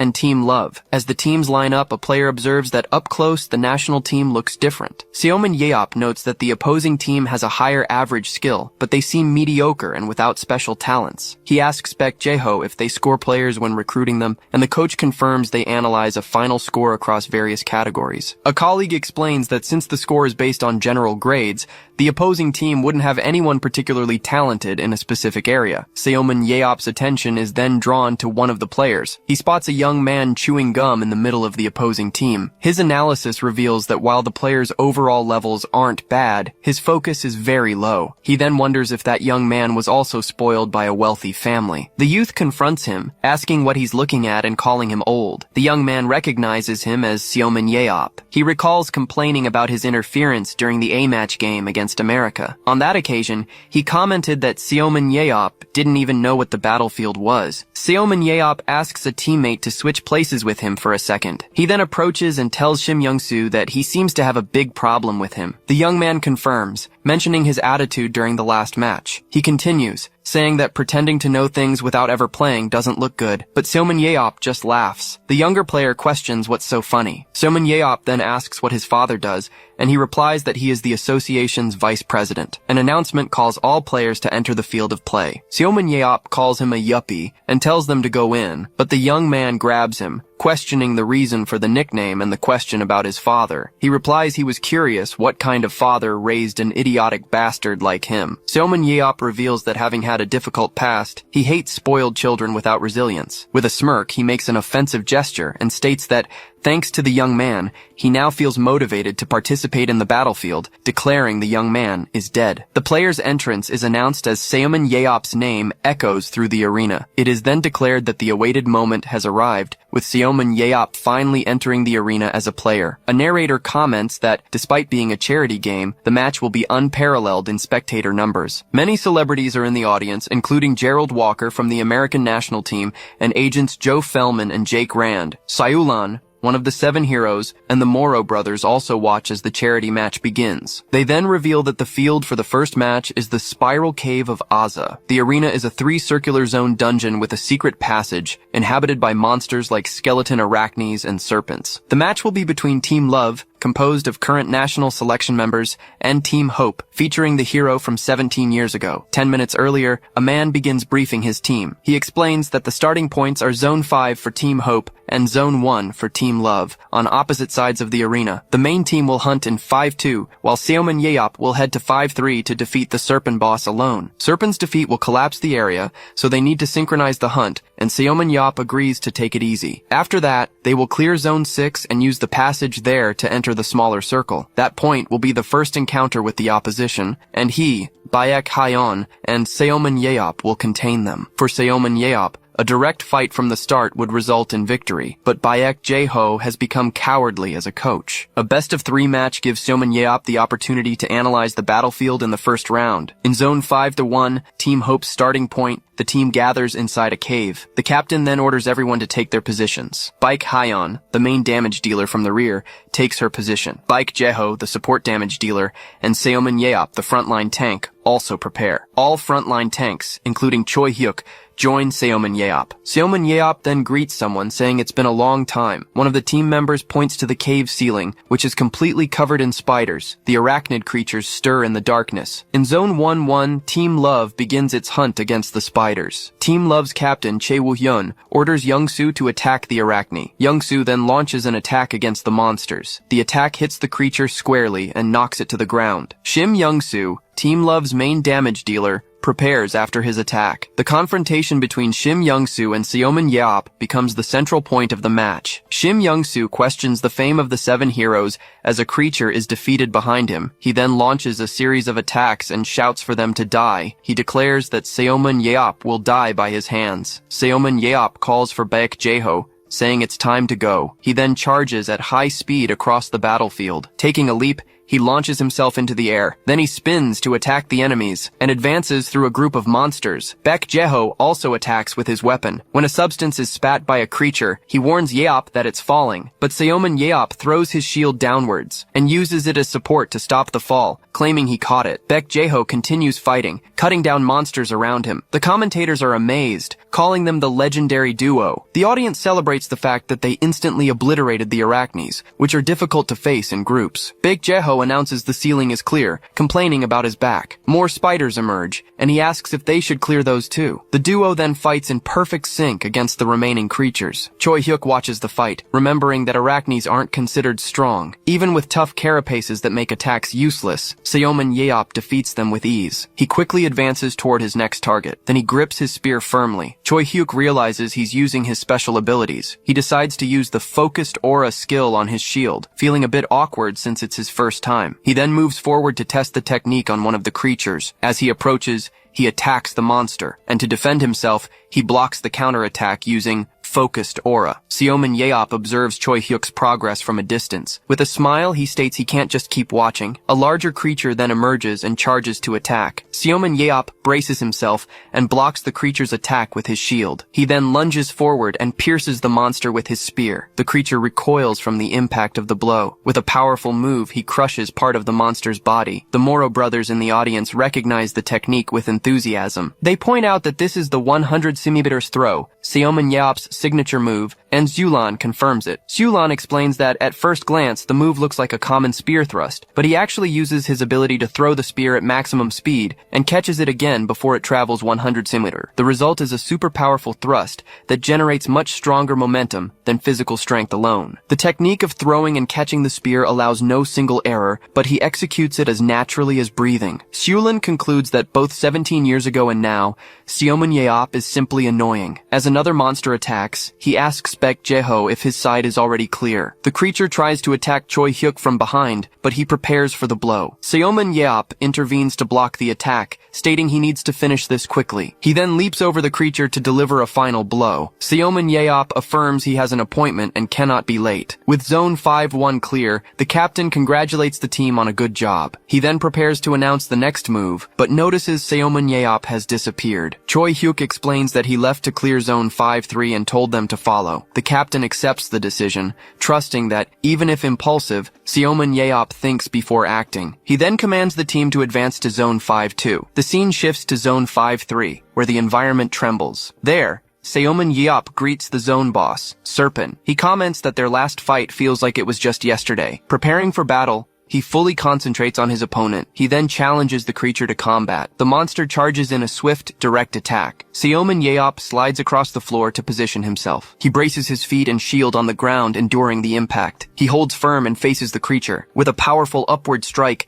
Seomin Yeop hits Serpent's jaw. He maintains the attack's pressure with a determined expression. Seomin Yeop turns and asks the team if they've arrived. He remarks that he thought they'd take forever to clear the area. The team watches him standing over Serpent's body, realizing he truly defeated him alone. He explains that the match system is about earning points to grow stronger, and they need those points. He then leaves the rest to the team and prepares to depart. He calls Baek Jae-ho and Baek Hyeon to follow him. Seomin Yeop reveals he has a great plan. The three players leave the main group and head towards Team Amor's hunting zone, avoiding monsters along the way. Seomin Yeop remarks that Serpent almost died from a single blow. He goes on to explain the battlefield's hunting point system, noting they hadn't accumulated many points by killing only a few arachnes. Baek Jae-ho questions if his power is being influenced by his 110-point mindset. He urges Seomin Yeop, asking why he isn't giving orders if he has a plan, as they'll encounter Team Amor soon. Seomin Yeop reveals his plan involves an opposing team player named Young-soo, who has good skills but a poor mindset. He clarifies that if Young-soo isn't there, he'll observe the situation and then give orders, but if he is, the plan changes. Meanwhile, in Zone 12, Team Amor announces the end of their hunt. Team Amor's captain, Chae Woo-hyun, announces a formation change, splitting his teams for zones 9 and 11. He then orders everyone to advance to their new positions. In Zone 9, Team Aimer's 5-man squad begins facing more monsters. Shim Young-soo attacks one of the creatures with a powerful blow. He observes that his strategy of accumulating points all at once worked. Confident, he tells Seomin Yeop to wait for him and commands his team to the next zone. While he believes he can defeat Seomin Yeop with a single strike, a teammate warns him of imminent danger, but a shield hits him squarely, knocking him back with the impact. He touches his face, realizing the spear that grazed him is part of an ambush. He realizes it's an enemy team's trap. In Zone 11, the other part of the team wonders about the ambush as Seomin Yeop appears. Before they could react, a surprise attack strikes Team Aimer's members. Seomin Yeop's team then emerges from behind the fallen players. The attack surprises everyone on the battlefield. In a flashback,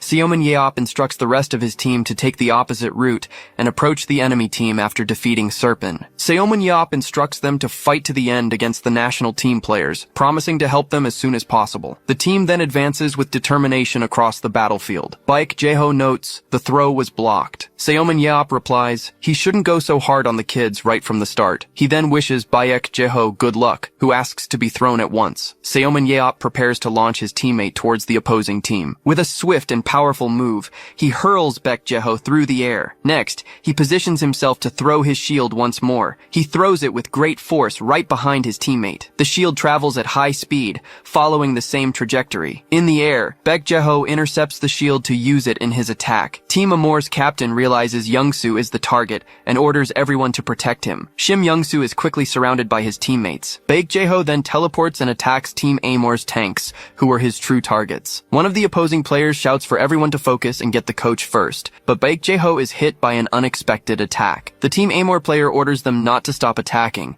needing to end the fight before the teleport cooldown. Baek Haeyeon yells for her father and pulls him out of danger with her whip. She then launches herself into battle, announcing her arrival. Advancing through the air, she prepares for the attack. In an agile move, she uses the whip to propel herself. Seomin Yeop then appears and blocks the attack meant for Baek Jae-ho. He asks his teammate if it was exciting, and Baek Jae-ho merely responds with disdain. Seomin Yeop announces they've now taken down all the tanks. The trio gathers, and he asks if it's now a 3-on-3 fight. The remaining Team Amor players react to the new situation. Seomin Yeop then proposes that each chooses an opponent to fight. Shim Young-soo confronts the challenge that was thrown. The audience cheers for the clever and coordinated play they executed. The commentators praise the strategy of feigning an attack on Young-soo to eliminate 2 players and make a clean escape. They also highlight Seomin Yeop's historical first move, controlling the spear to stop the attack on Baek Jae-ho. A narrator describes him as a true tactician for using a common ability to its fullest potential. Then, while the commentators speak, Seomin Yeop hurls Baek Jae-ho once more. Baek Haeyeon rapidly advances in pursuit of Shim Young-soo, while the last Team Amor player follows them. Nathan Bernard from the opposing team attacks, and Baek Haeyeon leaps to dodge. Seomin Yeop then appears behind Shim Young-soo and questions him. He then hits him in the face with the shield. Next, he throws the shield,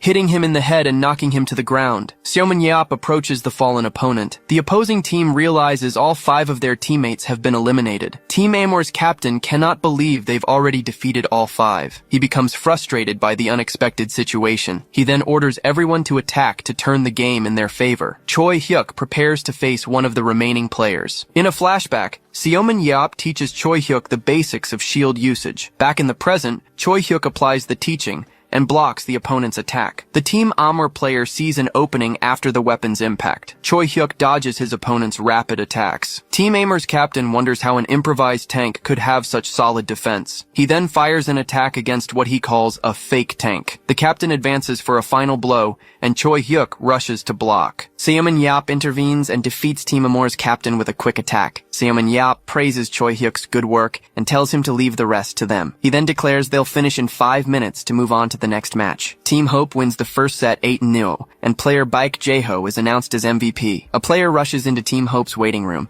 and congratulates the coach on an incredible play. Surrounded by players, Baek Jae-ho hears he should become a professional player and thanks them for the praise. He admits he's embarrassed to participate at his age, but says it was fun to wield his weapon again after 17 years. Baek Jae-ho then turns to Seomin Yeop, who is sitting alone across the room. He states that none of it would have been possible without Yeop by his side. Seomin Yeop watches a K-drama on his device, where a character says love returns. and he thinks it's ridiculous. Meanwhile, the commentators announce the second set, which will take place on a stage with a complex mix of rooms and stairs. They reveal the map is the Labyrinth of the Condemned. This is the dungeon that claimed the lives of many espers before Seoman Yeop attempted it, and both teams march in formation. The narrators express curiosity to see who will be the first to cross the labyrinth, as Chae Woo-hyun glares at Yeop. Seoman Yeop sighs, saying that ever since he returned from the last dungeon, he keeps getting involved with unpleasant people. He remembers the press trying to pit him against Walker, the fanatics who worshipped him like a god, and fools like Shim Young-soo. He concludes that everyone is either suspicious of his achievements or testing him, eager to see his skills. Seoman Yeop then puts on a visor and declares it's better to show them. With a smile, Seoman Yeop warns that it will be scarier than they expect. At Team Hope's starting point, Baek Jae-ho begins giving instructions about the labyrinth's complexity, but is interrupted. Seoman Yeop announces he will move alone, leaving them to sort things out among themselves. Baek Jae-ho then asks if he still remembers the layout from when he cleared the labyrinth, and Yeop replies that he created the map for that place. Realizing that a year has truly passed for Yeop, he asks if the structure is different, but the young man denies any changes. Baek Jae-ho tells him not to overdo it, but Yeop says worry is a waste, and everyone should prepare for a shock. He then declares that this time he's fighting for real. If Team Love started on the other side, he knows where they're going and advances at high speed. Baek Haeyeon asks her father if it's safe to send Uncle Yeop alone, but he assures her that Yeop's dungeon judgment is better than anyone's. He confidently states that Yeop definitely has a plan, and Haeyeon says her uncle is truly amazing. Baek Jae-ho's expression changes as he wonders if his brother-in-law really has a plan. He shouts Yeop's name. Yeop is already running through the corridor, blocking attacks with his shield. Then, he slides across the floor, dodging a skeleton warrior's attack. Two skeleton warriors rise and prepare for battle. Seoman Yeop stops in a combat stance and comments on how nostalgic it is. Seoman Yeop says it's good to see them again, and leaps into the middle of the advancing skeleton warriors. He dodges a blow, then he spins in the air and attacks with his spear. He lands and defends against two more skeletons' attacks. With the side of his shield, he shoves an enemy aside and continues running. A larger skeleton grabs him from behind and hurls him. Yeop is thrown forcefully through the labyrinth. He flies through an area with no floor or stairs, where gravity is 10 times stronger, but he continues to move through the open space. He crashes against a wall and propels himself forward. He swings on a beam to gain more momentum. Yeop smiles, as that path can be used as a great shortcut. He lands with his shield raised directly in front of Team Love. The opposing team members are surprised he's already there in less than 10 minutes. Seoman Yeop informs them he finished analyzing them during the first match. Seoman Yeop prepares for battle as the dust settles. Then he tells the mediocre players to consider themselves dead. Team Love's captain, Chae Woo-hyun, orders everyone not to panic and to retreat for now. He shouts that there's no way Yeop came alone and that they need to regroup. Yeop pursues them, thinking the decision to retreat wasn't bad, though they were completely wrong about him being accompanied. He decides that, as a compliment, he'll play with them a little longer, as the match would have ended if they had faced him. His eyes activate with a scanning ability. He analyzes the fleeing players, discarding them one by one. Finally, he finds his target and throws his spear, hitting one of the players in the head. The hit player disintegrates, and the system announces Seoman Yeop's first elimination. Yeop reaches out, knowing the player couldn't have dodged the attack. He regrets not being able to retrieve his spear, but realizes the rest of the team has already fled. Looking at the structure above, he decides to go there. Team Love regroups in another part of the map to catch their breath. Chae Woo-hyun curses at being caught off guard, but a teammate suggests it would have been better to fight since Yeop was alone. Chae Woo-hyun explains they had no way of knowing he was alone, and that they need to be on guard in all directions. The commentators observe that Seoman Yeop has reached higher ground, and wonder what he might be planning. He calculates their movement and the time that has passed since their retreat, concluding that this is a good spot. Seoman Yeop then smiles, assuming they must be around there, and says a 50% chance won't hurt. He holds his spear firmly and prepares to throw it. With a smile, he says the word love. Then he prepares to launch his weapon, and he throws it with force, shouting that love returns. A projectile streaks through the labyrinth at high speed. The assault tears a path through the area's structure. Team Love members look up as they see something emerging from the ceiling. Seomun Yeop's spear falls right in the middle of their group. Chae Woo-hyun stares at the weapon stuck in the ground and wonders where on earth it came from. The commentators announce that an unbelievable unbelievable scene has just occurred. The system confirms Seoman-yeop's second elimination, and he remarks that he was right about the 50% chance. The narrators declare that it was the most impressive elimination in the entire history of the Korean battlefield. Smoke dissipates around Team Love, who were caught off guard by the attack. Shim Young-soo yells that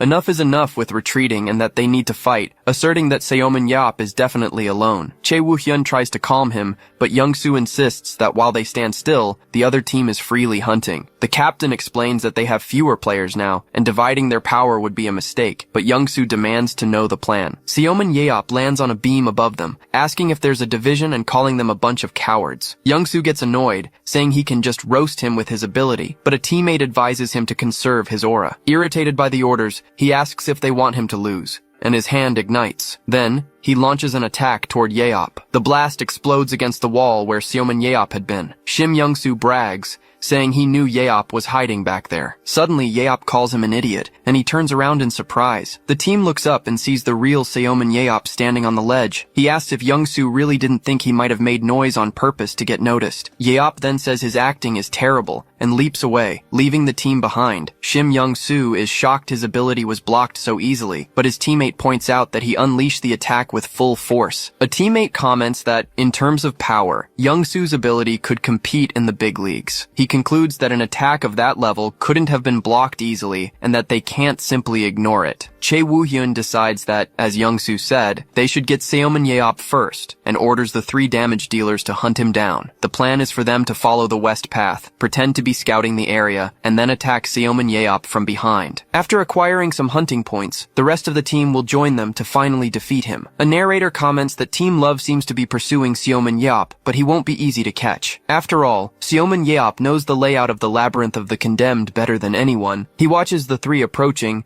and questions if they aren't moving too predictably. Yeop then leaps toward them, stating he's very disappointed. The commentators narrate that he already knew what was coming, and now advances against Team Love's 3 damage dealers. He strikes the ground with his spear, forcing the 3 opponents to retreat from the impact. Seoman-yeop comments on their good reaction speed. He defends against one of the adversaries and realizes that all 3 are damage specialists. With a smile, Yeop considers them perfect prey. Then he grabs one of the players and throws him against the wall. The system announces Seoman-yeop's 3rd elimination. He then turns to the next opponent. With a 100-centimeter throw, he hurls the defeated player's body. It hits the second opponent, and the system announces his 4th elimination. Seoman-yeop approaches the last hunter and says it's his turn now. The player freezes in fear. Then he turns and desperately runs away. Seoman-yeop throws his spear, and the system confirms the 5th elimination. He wonders how many eliminations he has achieved and concludes that only 6 opponents remain. With a smile, he decides he will take care of the rest all at once. The audience comments that it's insane he eliminated 3 national players in less than a minute. VIP guests are also shocked by how quickly everything ended. The Moro brothers comment that many wonder what the outcome would be if past heroes fought current players, and they state that after the match against Walker,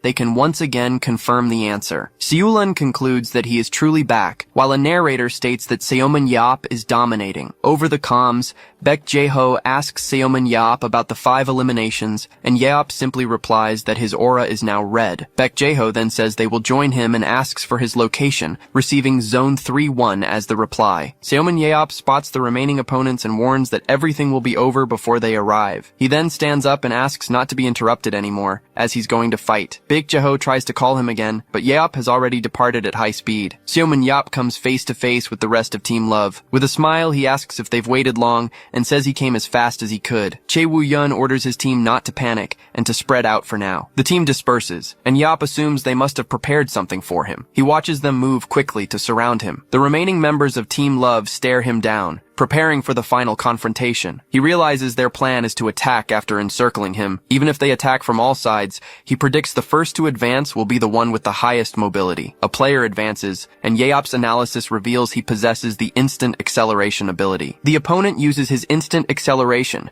which continuously increases his movement speed for 30 seconds. Seoman-yeop blocks the attack, noting it's a good ability that momentarily boosts agility and speed. For 30 seconds, he can move faster than any other Esper, but they never thought about why they keep failing in the International League. The opponent is surprised he dodged, but no matter how fast he becomes physically, it doesn't affect his mental calculation rate. With a single blow, Seomin Yeop defeats him, and the system announces his 6th elimination. Chae Woo-hyun shouts for Shim Young-soo to use his explosion sphere. Young-soo then launches a series of attacks and yells for Seomin Yeop to go to hell. With Yeop's vision obscured, one of the players advances. He shouts for Ji-hyun to go in and attack. The player runs toward the smoke. Suddenly, Seomin Yeop attacks him from above. The system announces the 7th elimination, and the 2 remaining players are stunned by what happened. Seomin Yeop then grabs the 2 spears he had recovered. With a swift motion, he attacks the last 2 opponents, and the system announces the 8th and 9th eliminations. He then turns and walks away from the defeated players' bodies. Seomin Yeop lowers his spear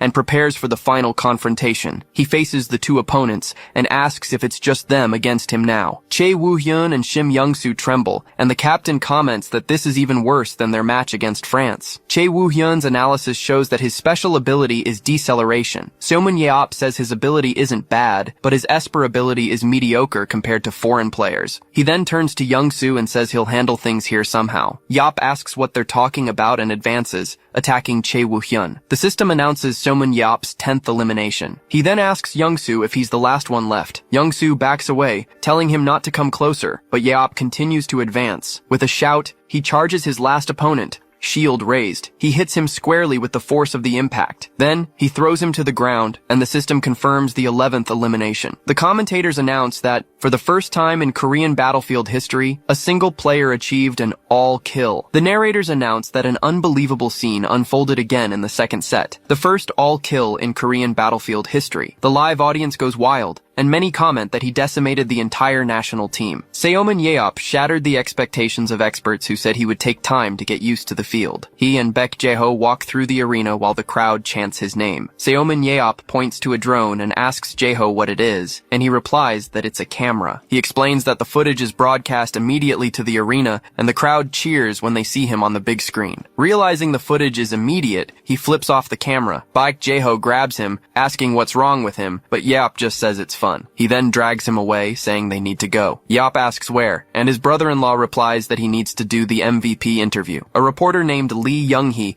introduces herself for the interview with the 2 players. She praises both their skills and says her first question is for Baek Jae-ho, the MVP of the first set. The reporter asks if he expected to perform so well today, but he replies no. He explains that he was forced to participate due to Seomin Yeop's stubbornness, but fortunately, his body remembered how to fight. She thanks him for his answer and prepares to ask Seomin Yeop a question. The reporter asks if he expected to achieve an all-kill, and Seomin Yeop responds yes, because after trying, he realized it was a piece of cake. He explains that he went easy in the first set to get used to it, and was more aggressive in the second. So the reporter asks for advice for Team Love. He reflects on the opposing team, noting that aptitudes and positions didn't match and that many didn't know how to use their abilities. Yeop states that the incompetent coach isn't to blame, but rather that the leader lacked a more attentive eye. Asked if he would like to lead the players, he replies that their level is so low that he doesn't feel like it. But he adds that, depending on the situation, that might change. After all, they live in a capitalist world. Already in the car, Seomin Yeop asks where they're going, and Baek Jae-ho explains it's for the post-game party, as Haeon went ahead. Yeop complains he has a show to watch,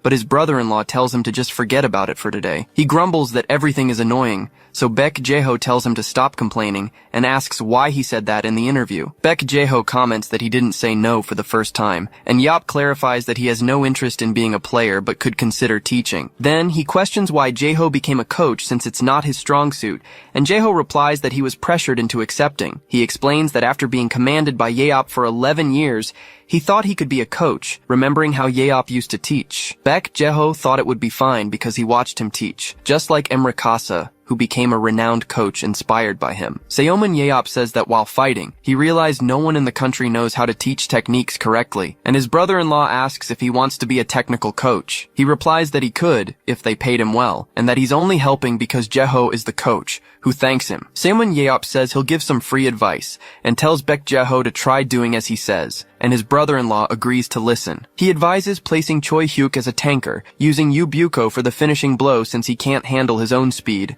and moving Chae Woo-hyun to the rear. And finally, he tells them to get rid of the vice president's son, leaving Baek Jae-ho shocked at the suggestion to remove Young-soo. Seomin Yeop asks why he cares about the vice president, reminding him that he is still one of the 7 heroes. Baek Jae-ho argues that the numbers don't give a good reason to remove him, as his firepower is impressive and he has the team's greatest aura. But Yeop questions why why keep him around when he has the focus of a child, and reminds him that Team Love lost the game because of him. Jeho insists it would be a waste of his ability, but his brother-in-law states that he can't be used until he works on his focus. Then he asks if he should remove Youngsu and put in Choi Hyuk, and Yeop confirms that if he works on Hyuk's strength, he'll see an immediate change. Somun Yeop concludes his free advice and tells him to inform the association president that he'll need to prepare a high salary if he wants to hire him. Their car then arrives at Hunter's hotel. As they enter the party, they are greeted by other guests. Baek Haeyeon runs excitedly and waves to her uncle, saying he finally arrived. She recommends the vodka, and Seomun Yeop comments that she seems to know her drinks well. Haeyeon explains that she started drinking because she heard it was his favorite drink, so he congratulates her on growing up well, while Baek Jeho decides to go see the president. A young man comments that since the nuisance is gone, they can drink freely. Seomun Yeop's arrival catches the attention of the party guests, who comment on his presence. The American field agent, Joe Fellman,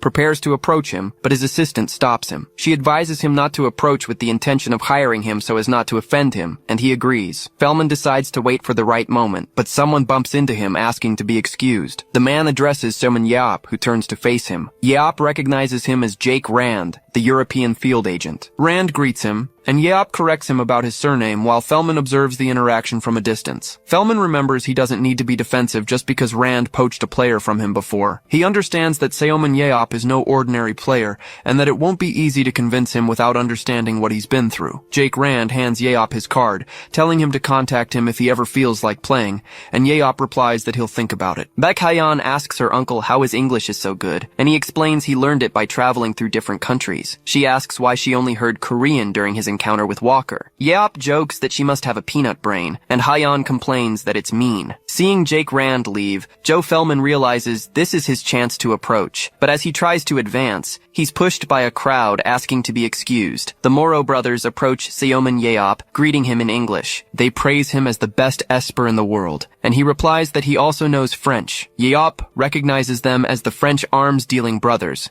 much to their surprise. Baek Haeyeon whispers that they own Paris Lumiere, the best battlefield team in the world. She mentions that Nathan Bernard, one of the top 3 players, is in their club, and Yeop remembers the guy who was as fast as Jeho in his prime. He then assumes they came to recruit him, but the brothers deny the intention. They explain that they know he would never do something he didn't want to, but it would be an honor to have him on the team. The two reveal that, in fact, they are interested in the beautiful young woman, who is surprised by the attention. Seomun Yeop tells his niece that he thinks they want to recruit her, leaving her shocked. Haeyeon thanks them for the honor, and Yeop advises her not to get too excited. He asks if their interest in her is genuine, and the brothers assure him they wouldn't lie in front of a player. They explain they hadn't considered her before due to her indecisiveness, but her change to a close-range damage dealer was like finding the missing piece. Yeop agrees the analysis is accurate upon hearing that she would fit into their team if she improved her sword skills. The Moro brothers suggest that he, Nathan, and Haeyeon would form a perfect triangular formation. Seomun Yeop says he will consider it if he ever feels like becoming a player, and they promise to prepare the biggest contract for that day. Seomun Yeop asks if battlefield owners make a lot of money, and the brothers confirm that they do, as long as they create players that other teams want. As longtime fans, they offer him a personalized weapon as a gift, and Yeop accepts, as he doesn't refuse freebies. The Moro brothers bow and say he can eagerly await the gift, then bid farewell. They leave quickly, and Yeop comments that those two are like a tornado. Baek Haeyeon approaches and asks what they said, but her uncle complains that he's getting tired and wants people to stop talking to him. He says they can talk about it over a glass of vodka, but she insists on knowing what they said. Someone calls his name and he turns with an annoyed expression. Yeop asks what it is now, and an older man asks for a moment of his time. The man introduces himself as Young Min Young from the Blue House Secretariat section, and Yeop questions what the Blue House wants with him. Young Min Young asks if he knows about the Esper merit system, and Yeop remembers a false law about a pension for Espers who contributed to the war. Min Young explains that it's not a false law, and that he is a level 1 contributor, like Baek Jeho, entitled to a pension of 12 million won per month. Seomun Yeop simply asks, so what? Then the man says they intend to present him with the pension he hasn't received for the past 17 years. He informs him that the amount is exactly 2.5 billion 860 million won, and it's tax-free. 5 billion 6,800 million won echoes through the hall. Seomun Yeop then repeats the value of 2.5 billion to himself. As he calculates the total with other rewards, a young woman approaches and asks what Uncle Yeop is doing. He turns to answer. A man approaches and introduces himself as Joe Fellman, an American agent. Seomin Yeop asks if he's also trying to recruit him and asks him to leave him alone as he's tired. But Fellman insists he needs to tell him something. He explains that Yeop is probably still getting used to this world since he saved everyone, but he can't get his 17 years back. The young man merely questions the word troubles. Joe Fellman continues, saying that in time he'll find a new life purpose and get used to peace. Then he asks Yeop not to feel discouraged and hands him a card, hoping he'll remember it. After saying goodbye and leaving, the agent wonders if he talked a lot of nonsense. The girl asks if Uncle Yeop was also recruited by Fellman,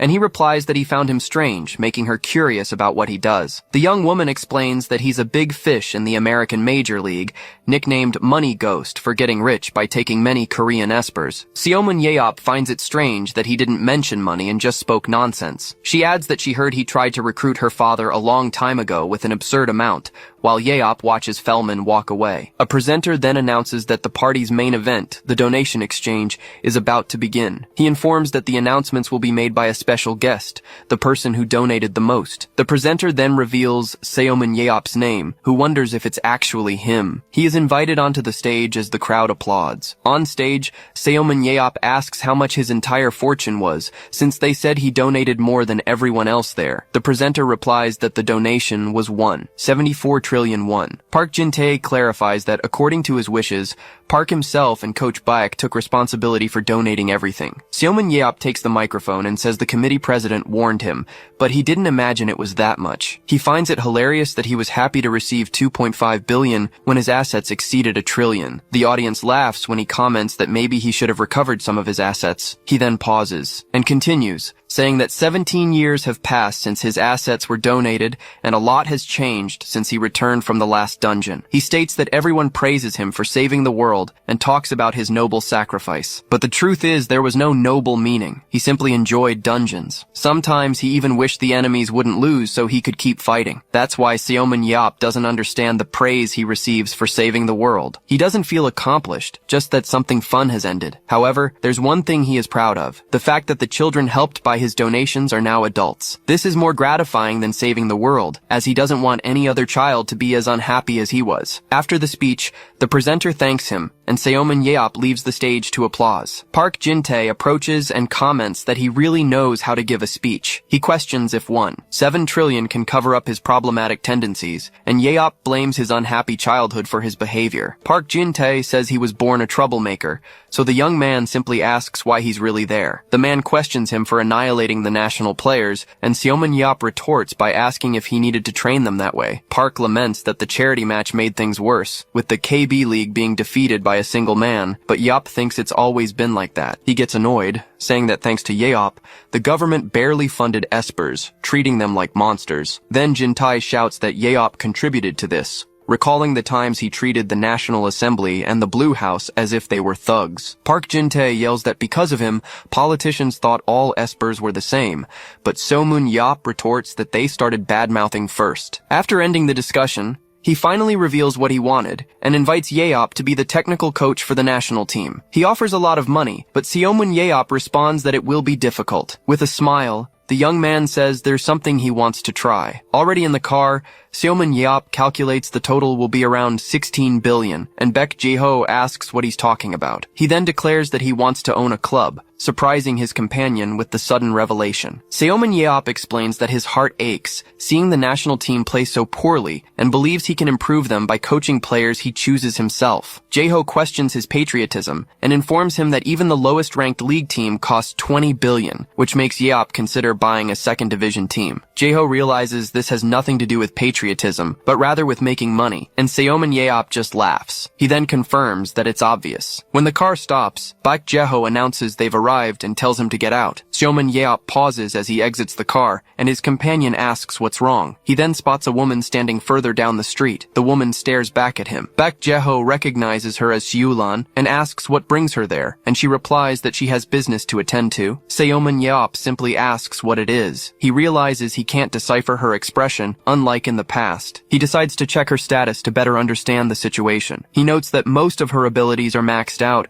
and that she has a new one called Location. Realizing how much stronger she has become. Seomin Yeop turns to her and asks what brings her there, questioning if she came to kill him. She admits she thought about killing him when she learned he became immortal, but she states that's not why she's there, and he doubts she would let her. He advises her to forget old grudges since she's alive, but Julan replies that her grudges are already gone, and that she has forgiven him for how he treated her. He then asks why she came there. She reveals she just wanted to see with her own eyes that he was truly back. After confirming, Julan turns to leave, leaving Seomin Yeop and Baek Jeho confused by the sudden visit. As she walks away, the true reason for her coming comes to light. In a flashback, Seomin Yeop reprimands her, asking if he should kill her right there. Young Shulin just wanted to go home, feeling she had reached her limit. Suddenly, something happens and makes her look up. A large stone monster rises in front of her. Siulan realizes she needs to hurry and use her extinction ray, but she is too exhausted to use the ability. Then, the creature is suddenly destroyed by an attack. Seomun Yeop appears beside her and asks if she can no longer defeat something like that. He then asks if she's okay. The young woman remains silent for an instant. Back in the present, Shulan confirms to herself that he truly returned. Seomun Yeop celebrates seeing the deposit in his account and wonders which club he should choose. Baek Jeho asks him if he knows how to use the banking app and if he's really going to buy a battleground club, and Yeop confirms it. As he browses his phone, Yeop says he's thinking of investing as a hobby, and Jeho warns him about the high cost. Baek Jeho then offers to buy him a KB1 League club, stating it's the least he can do. But the young man refuses, saying he doesn't want his money and asks what KB7 is. His companion explains that the KB7 League has matches between 7-player teams and is cheaper to maintain. Seomun Yeop asks if that league also has many players, and Jeho clarifies that the more skilled ones prefer KB2. He then decides he wants to buy a KB2 team and that he should do it soon. Yeop reveals he hasn't researched any teams yet and will ask the association president. He then calls the president and shouts into the phone that the idea is great. The president supports him, saying he'll gladly welcome him if that's why he turned down the coaching position, but Yeop asks him to speak softer. He asks if there are any clubs for sale, and Park Jin-tae replies that there are 3 open to offers and 1 that urgently needs to sell. The young man shows interest in the proposal. Then he asks which club it would be. Upon arriving in front of the Incheon Battleground Stadium, he questions if that's the place. Seomun Yeop observes the stadium's big screen, which announces the match between GT and Hanjong. He then wonders if the team is from Hanjong Industry. The battle arena is revealed to the crowd. The audience cheers in support, with some provoking the Hanjong team. Already seated in the stands, Seomun Yeop believes no one will recognize him in his disguise, but the people around whisper about his appearance and decide to move away as a precaution. He just laments, hoping to find at least one useful player, since the secondary league must be worse than the national team. An announcer proclaims the entry of both teams into the stadium, the GT Knights and Hanjong Industry. Seomun Yeop begins his analysis and considers the first player terrible. He continues evaluating the other players, classifying them as terrible, or, at most, mediocre. His analysis stops at one of the players. He then observes the statuses of Namgung Ji-hoon and No Jung-won, and questions why the thin player, Namgung Ji-hoon, is a support. His protective ability, which creates a protective layer, seems suitable for the role, but his technical score of 74 out of 95 indicates he has the potential to become a good damage dealer. He observes that the player is peculiar,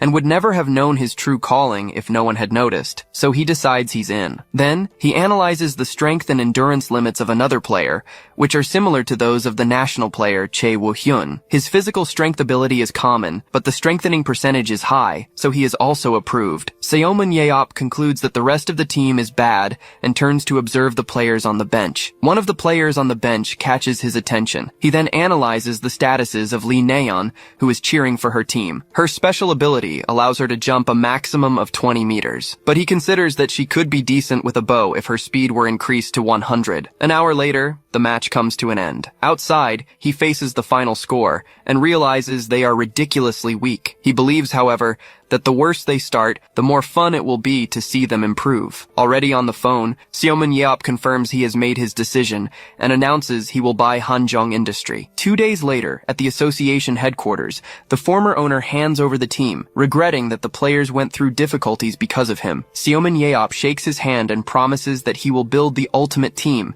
receiving a vote of confidence. The former owner then concludes, saying he will sincerely root for him. A news report states that Seomun Yeop bought Hanjong Industry for 519 billion won, generating various online comments. In front of the association, Park Jin-tae congratulates him on being the new owner, but Yeop downplays the purchase, and the older man retorts that a club is not a toy. He then asks how Seomun Yeop intends to manage the team. The young man replies that, for now, he will let them do what they were already doing, and that he will check on the players soon. Park Jin-tae says goodbye, and, as he leaves, asks if the vehicle he sees is a new acquisition. Seomun Yeop explains that he will need to get around and can't just ask Jeho to drive him everywhere. He reveals that he bought the motorcycle with the change left over from the club purchase. Then, he speeds off. On Gyeongbu Highway, he weaves between cars that honk at him. A driver complains about a lunatic riding a motorcycle on the highway and points out that he's not even wearing a helmet. Seomun Yeop continues speeding down the road. Another driver watches him pass, and then recognizes him as Seomun Yeop. Other people in the cars comment that he can do this because he's immune, and that it's good he's not wearing a helmet so the police can recognize him. Suddenly, he brakes sharply in the middle of the lane. Seomun Yeop arrives and observes the headquarters of the Hanjong Industry Club. He then looks at the roof of the old building and comments that the place is a dump, but at least it's spacious. A man approaches him to say that visitors are not allowed, but gets scared when he recognizes him. He introduces himself as Coach Choi Dong-jun, and Seomun Yeop analyzes his physical constitution. Scanning his statuses, he confirms that the coach is an esper and was a support in his prime. The young man then asks the man's age, who replies he is 43. Seomun Yeop puts his arm around his shoulders, saying he is 4 years older. He leans in and insists on the age question, and the coach nervously agrees. Then Yeop says he will call him Dong-jun, and that he can call him boss, but the man prefers to address him as sir. He asks Dong-jun to show him the building. The coach guides him through the facilities and informs him that the club has 14 players. Seomun Yeop considers the number ridiculous, but is relieved that they have the necessary facilities, even if old. Finally, Choi Dong-jun opens the doors to the training arena. The new owner finds the place large but worn and asks why there are only 11 training modules for 14 players. The coach explains that the modules are very expensive, so they barely manage to buy 11 for the main players. Seomun Yeop observes the arena, noting that although the coach isn't the worst, the biggest problem is the players. He then decides that he will start meeting with the players, surprising the coach with his haste, and asks him to bring the listed players, as he wants to see them right away. In the lounge, Seomun Yeop introduces himself to the players as the new owner of the club. A young woman named Lee Nayeon introduces herself, saying it's an honor to meet him. He extends his hand and comments that she must have been practicing with the bow lately. Surprised, the girl asks how he knew, and he explains that he can tell by the calluses on her hands. Seomun Yeop states that she must have many worries, as her skills don't improve no matter how hard she tries. She just agrees, knowing she lacks technique, and that, in another situation, she would remain on the bench forever. But he says it's fine and that he will make her a main player, which surprises her. Then, Seomun Yeop announces that their theme will be Mysterious Thief, and declares that from now on, she will be the thief who steals the opponent's focus. Seomun Yeop asks if, no matter how much she trains, she struggles to improve her skills. Lee Nayeon agrees, saying she no longer has hope. With a smile, he points at her and says she's out. She then starts to worry if she'll really be expelled for agreeing with him, but he reassures her, saying he won't expel her. He reaffirms that he will turn her into a main player, and she asks if he truly meant it. Seomun Yeop confirms and says that, in his opinion, she has a specific skill, and the girl questions if it's her archery skills. He then asks if she's crazy, and how an esper could be bad with a bow and arrow, and he reveals that her talent is nothing of the sort, but rather running. She merely repeats the word running, and he instructs her to focus on perfecting her running to use it with her jumping ability. He explains that if she shoots arrows while doing this, she can steal the opposing team's kills and escape when they advance. The young woman asks if he wants her to harass the opposing team, and he confirms, saying she should just harass them. The team's new owner explains that they won't be able to ignore her, but she'll be too fast to catch. He concludes that her job is to annoy the opponent, which is part of the fun of games. She then asks if she can really become a main player, and he guarantees that if she performs well, she could even join the national team. Lee Nayeon asks, excited, if what he said is true. She leans on the table and insists on knowing if he really meant it, and Seomun Yeop simply confirms. The young woman repeats to herself the words, main player and national team. Then she thanks him and promises to do her best, and he asks her to leave and call Namgung Ji-hoon to come in. The door opens and a voice announces that it's entering. Seomun Yeop simply authorizes entry. Namgung Ji-hoon introduces himself as the team's support, saying it's an honor to meet him. He then asks why the new owner wanted to see him, as he heard he was interviewing the players. Seomun Yeop informs him that he is no longer a support. The player is shocked and retorts that he is indeed a support. But Seomun Yeop denies it, and Ji-hoon insists there must be a mistake. But the new owner reaffirms that from that moment on, he is no longer a support. Jihoon wonders why he was called just to hear that, while his attributes are shown. Suman-Yap explains that, in his opinion, he is better suited to be a close-range damage dealer, leaving the player stunned. He continues, stating that the player has talent for sword handling, and Jihoon asks if he watched his matches. After saying he slept during the games,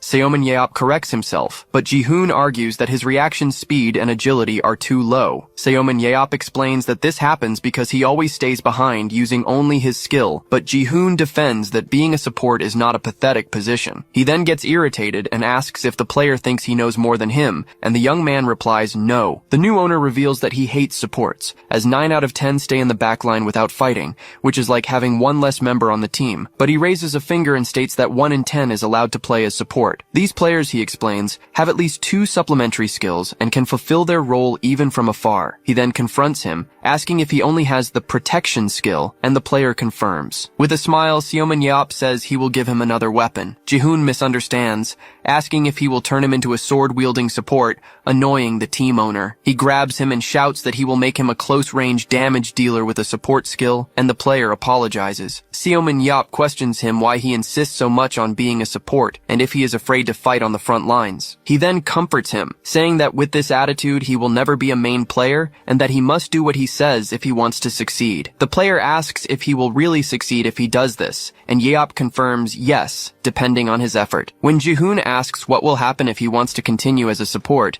the team owner replies that he will be cut. He then gives him the choice to live as a reserve on the worst team in the league, or try to change his life, extending a hand to the player. Namgung Jihoon accepts the proposal and declares that he will become a close-range damage dealer, shaking Seoman-Yeop's hand. At the end of the meeting, the coach approaches and asks if he has finished the interviews. Seoman-Yeop then asks him to find a new coach who knows how to use a sword well. Choi Dong-jun argues that the player is a support, but the new owner corrects him, stating that he is now a close-range damage dealer. He also instructs him to prepare to teach Lee Naeon how to run, and Dong-jun questions if this will be effective. Before leaving, Yeop orders that the first team's stamina be increased, as they had none compared to the GT Knights. The coach bids him farewell, wishing him a good trip home as he prepares to depart. Outside, Seoman-Yeop pauses for a moment. He then looks at the building's sign and wonders what name he should change the teams to. The next day, the scene takes place in another location. Seoman-Yeop rests his head in his hand. Baek Jae-ho approaches, commenting that it's strange to see him so pensive, and the young man asks not to be disturbed. Jae-ho points to the turned-off TV and asks if his concern is because of Hanjong Industry. He then questions if he isn't going to recruit more players,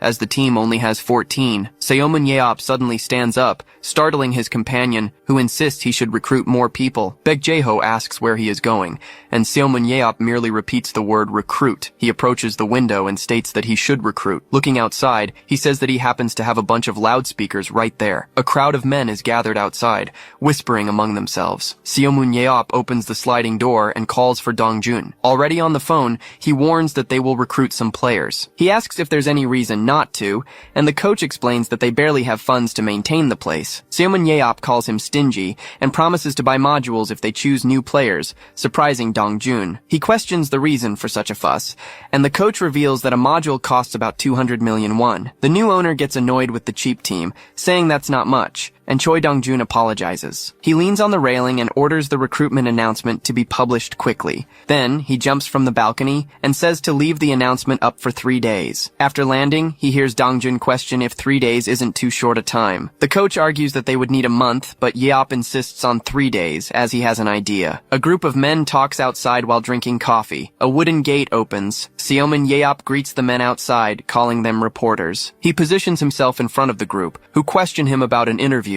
and if he intends to become a player. Then, he says he will answer everything, but they need to do him a favor in return. One of the reporters asks what the favor is, and Yeop replies that it's nothing major. He announces that his team is holding an open player selection for 3 days, and asks them to write that the team desires many candidates. Over the phone, Dong-jun excitedly reports that applications are pouring in non-stop. Seoman-Yeop, riding his motorcycle, asks if they've already received a few thousand applications. The coach denies it, explaining they've just passed 70, and capable espers aren't that common. Yeop simply asks them to print the resumes, as he will choose the players himself. Dong-jun then throws a stack of papers on the table, announcing those are all the applications. Seoman-Yeop says he will take a quick look to select some candidates for interviews. It's explained that after awakening, espers undergo a physical exam at their respective associations. This test calculates individuals' strength, agility, and aura levels. Seomin Yap complains about the low numbers on the resumes,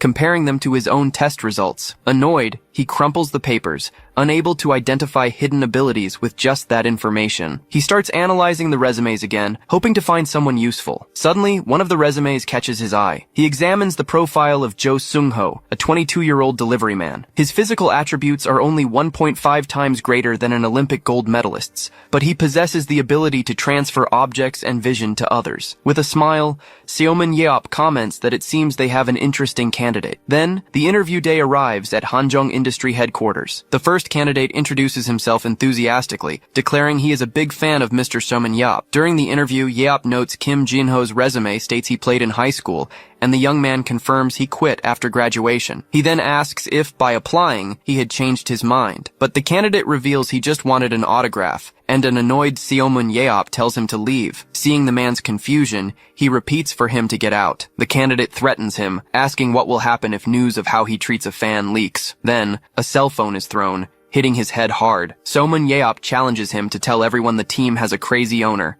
as the man falls to the ground. While the candidate pleads, he simply asks for the next person to come in. The other candidates in the waiting room see the scene and wonder what's happening after hearing an explosion. The next to be called is Mr. Jo Seung-ho, who gulps. He enters the room and introduces himself formally. The coach then questions how he managed to pass the selection process with such low stats. The coach asks why that candidate is there, but Seomin Yeop just smiles. Using his scanning eyes, he analyzes Jo Seung-ho's stats. He confirms Jo Seung-ho possesses 3 special abilities: object transfer, vision transfer, and aura transfer. He realizes that aura transfer is a rare and tactically useful ability. Since the ability wasn't on the resume, he concludes the candidate unlocked it without realizing. Seomin Yeop comments to the coach that the candidate is the same age as Lee Naeun. With a smile, he declares it's destiny. Then, he calls for Jo Seung-ho, who responds promptly. Yop questions him about his battleground experience, and the young man confirms he only worked as a delivery man. The new team owner asks what made him apply, as his stats don't inspire confidence. Sung-ho admits he knows his abilities are useless, but he reveals he's dreamed of being a player since he was young, and used his low stats as an excuse not to try. While working, he thought he should try to create fun memories. He states he applied with the sincerest intentions. Seomin Yeop asks if he can use his ability to move objects from afar, and Jo Sung-ho replies he tested it up to 2.5 kilometers. The candidate explains that to send objects to someone out of his sight, he first uses his aura to locate the person. Sung-ho laments that the process isn't automatic, but Yeop reassures him, saying enemy locations in dungeons are limited. The new team owner realizes the ability can also be used for reconnaissance, making it more useful than he imagined. He then comments to the coach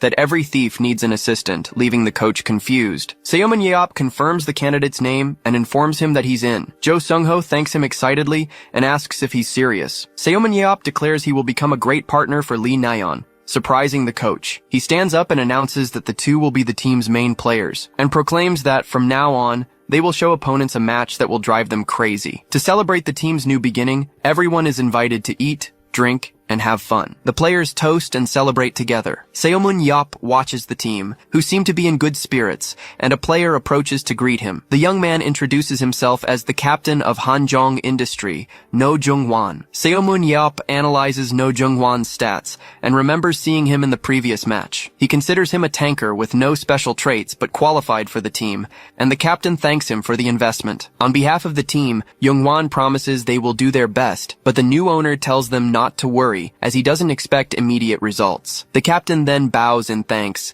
saying he will count on him. Seomin Yeop observes the young man, considering him a perfect and diligent captain. He then spots Lee Naeun talking and laughing with the other players. With a gesture, he calls Lee Naeun and Jo Sung-ho closer. The girl confirms they've already met, and excitedly says they are the new duo and are the same age. Yeop says they should get to know each other better, as they will be thick as thieves from now on. He explains that every thief has someone who brings them information from the shadows, leaving the two confused. Then, Seomin Yeop reveals that Sung-ho will be responsible for working from the shadows. He concludes the matter for now, saying he'll give them the details later and tells them to go drink. Observing the team, he concludes they've finally reached the minimum required for a team. He turns to the group. Looking at the building's name, Seomin Yeop announces they must choose a new team name. Choi Dongjun calls the attention of all the team players. Then, Seomin Yeop stands before everyone and announces he will reveal the team's new name. With a smile, he announces the team's new name. 3 months later, the team prepares for a new match. An announcer declares the star of the match is YSM, formerly Hanjong Industry, predicting a major turning point. The big screen shows YSM's confrontation, and the commentator notes that the main players haven't changed since Soman Yap took over. In a room, Soman Yap instructs the team to do what they practiced,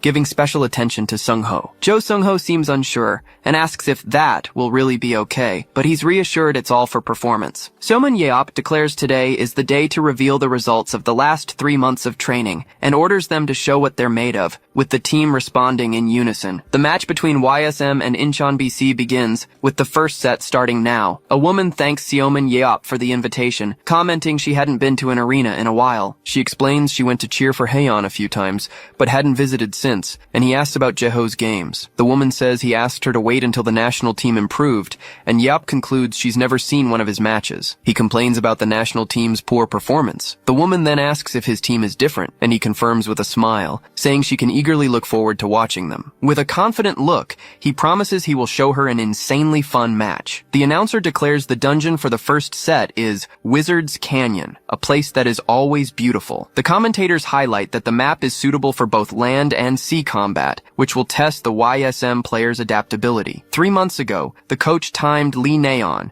and was surprised to see her run 100 meters in 3.01 seconds. The new team owner watches the girl run and states she has incredible talent for running. Seomun Yeop comments that Jo Sung-ho also got much faster, but Nayeon is a rough diamond. He reveals he discovered her talent due to her muscle development, among other things. The coach praises his perception, but Yeop cuts him off, asking to focus on the players, as they'll need to run through various dungeons. He assures that Lee Naeon will improve simply by correcting her running form, and that she'll be ready for real matches soon. 40 days after training began, the story moves forward. During training, 50 days before the game, one player complains Lee Naeon stole his monster again. He wonders how he'll catch her at that speed as she moves nimbly. After jumping to a higher position, the young woman confirms to herself that she shook them off. Seomun Yap observes the training and comments that her passive play has improved, then asks Team B how they feel. One player responds that their hunting speed seems to have halved, and that she's starting to confuse him. The team owner praises Lee Naeon's good work and movement. She thanks him and promises to keep giving her best. But despite smiling, the truth is, she's very worried. She wonders if, as a permanent reserve on the worst second league team, she can truly become a main player with just training. Lee Naeon finds it hard to believe that's possible. She wonders if she can really do this, and if she'll perform well. Suddenly, someone calls her, pulling her from her thoughts. She turns and asks if they called her. No Jungwon points out she didn't hear him call,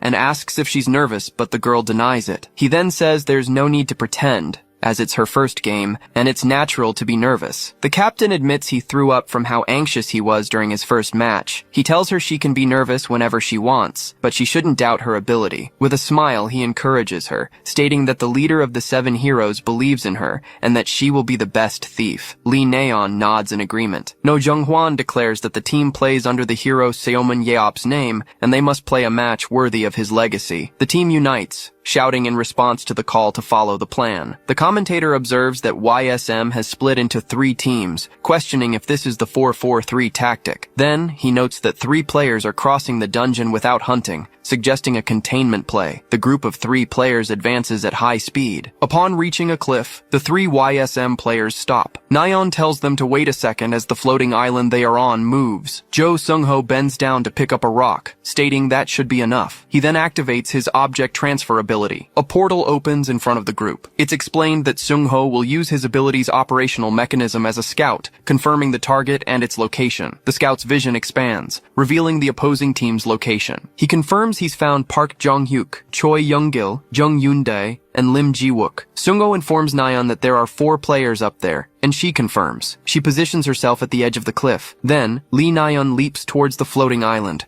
The young woman lands and pushes off backward. She then moves forward, gaining speed. Suddenly, the player stops. A monster attacks the opposing team. She finally spots the group of players fighting the dragons, and announces she's found them. Nayeon leaps and lands in the midst of battle. The archer prepares to shoot, certain none of the players there will be able to dodge. The opposing team advances in formation. One player celebrates, saying they've caught almost everyone, and asks them to concentrate until the end. But suddenly, an arrow hits the dragon, surprising everyone. Lee Naeun celebrates the perfect shot. The opposing team complains their hunting points were stolen, and the group leader asks them to focus. He then orders Ji-wook to deal with Lee Naeun, and the player advances at high speed. He attacks her, but she jumps back to dodge. The girl watches the attack pass by her. The player's charge opens a crater in the ground. He wonders where she went, and Naeun replies she's right there. She then fires another arrow and continues to move rapidly across the battlefield. Ji-wook gets annoyed and says if she jumps, he just needs to aim where she'll land. He prepares to attack when she jumps into the air, but the archer changes direction in the air, dodging and provoking him. She challenges him, saying he's too slow to catch her, making him even more annoyed. The commentator observes that Lee Naeun is irritating the Incheon players, and no one can keep up with her. He also points out she has a limited number of arrows, and the archer realizes her quiver is empty. On the other side of the field, Sung-ho hears Naeun's call for more arrows. Lee Naeun's quiver is refilled with arrows via Jo Sung-ho's ability, and the commentator notes this is a great containment tactic. He continues, saying Sung-ho became a key player in 3 months thanks to this ability, as the young man removes a sheet from himself. He then reveals a large book titled Chronicles of Seomun Yeop. Lying surrounded by arrows, Jo Seung-ho reads the book and tells Naeun to inform him when her arrows run out, leaving the commentator confused. Then, the commentator exclaims that Jo Seung-ho is reading comics in the middle of the match. Weeks earlier, during a practice match, one player shouts to hurry and catch her, as she's already stolen 6 of them. Lee Naeun nimbly jumps between opponents, who complain they can't catch her because she's too fast. Observing the scene, Choi Dong-jun comments that she was born to annoy others, and will have no trouble continuing. He then points out the problem is Jo Sung-ho, who takes too long to find a safe spot, making it hard for Naeun to get more arrows. Choi Dong-jun's solution is to have Namgung Ji-hoon escort him, using his protection ability to keep him safe. Jo Sung-ho finally finds a spot and crouches near several arrow quivers on the ground. He then picks up one of the quivers and takes out an arrow. The two men continue observing the match from afar. One of them asks if the young man will keep doing that, and Choi Dong-jun confirms he can't go anywhere alone. Choi Dong-jun's companion questions if it's not a bit sad to leave him there like that. He then decides that won't work, as it's better to look funny than pathetic. In the middle of the match, Jo Sung-ho is seen calmly reading a comic. Suddenly, an arrow whizzes past him as he lies reading. Namgung Ji-hoon lunges in front of an approaching creature. He creates a barrier and blocks the attack, protecting Jo Seung-ho, who lies fallen right behind him. While Namgung Ji-hoon fights, Jo Seung-ho continues reading his comics. In the audience, a man wonders how his team can be losing to those idiots. Suddenly, Lee Naeun informs Seung-ho she's out of arrows. He then holds one of the arrow quivers and materializes it in his hand. Elsewhere, Seomun Yeop starts laughing loudly. A woman beside him asks if he ordered them to do that, and he replies it's hilarious. He boasts about his frightening talent spotting ability, but when she asks him to help her husband, he says he already did. Seomun Yeop explains he advised him to use Choi Hyuk as a tanker, but the scoundrel didn't listen. She admits she doesn't know much about her husband's work, but heard there's friction between the two. He then states that a coach needs to know how to use force to solve problems. Back in the match, Jo Sung-ho's distraction is noticed. 2 Incheon players enter the fray, making the situation dangerous for Lee Naeun. An opponent advances towards her and shouts for her to be caught. Sung-ho instructs her to just dodge the attack and use that route to escape. Lee Naeun agrees with the instruction. Jo Sung-ho then asks if she can do it. She confirms and leaps away, while 2 opponents run not to lose sight of her. An attack whizzes past Lee Naeun, who prepares for what comes next. She remembers Seomun Yeop's promise that she would become the best. With renewed determination, she prepares to act. Her team plays in the name of the hero Seomun Yeop, seeking to honor his legacy. She then reaffirms her determination for the fight. The girl starts to move, nimbly dodging multiple attacks. Lee Naeun then creates copies of herself to confuse opponents. Her opponents complain she's too fast and order not to lose sight of her. She continues running at high speed across the battlefield. Multiple enemies pursue her through the air, trying to catch her. With an aerial acrobatics, she dodges an attack coming from above. She successfully lands on a ledge and prepares for the next move. Lee Naeun looks back and comments that they are following her well. Opponents approach and shout to catch her as quickly as possible before the point difference grows. One opponent declares the chase will end there as she stops at the edge of a cliff. He states she can no longer flee now that his team has surrounded her. The opposing group leader then tells her to look back. She looks down and comments on the steep drop. The man states that not even she could jump from that height as the cliff edge begins to crumble. With a smile, Lee Naeun agrees he's right. Then she shouts that she has nowhere to run and is cornered, leaving her opponent confused. She continues, asking if they won't let her escape, while they wonder what she's talking about. Suddenly, the ground begins to shake. surprising the opponents. Lee Na-yeon says it's fine, as her team scales the cliff right behind her. She declares they won't make it easy either,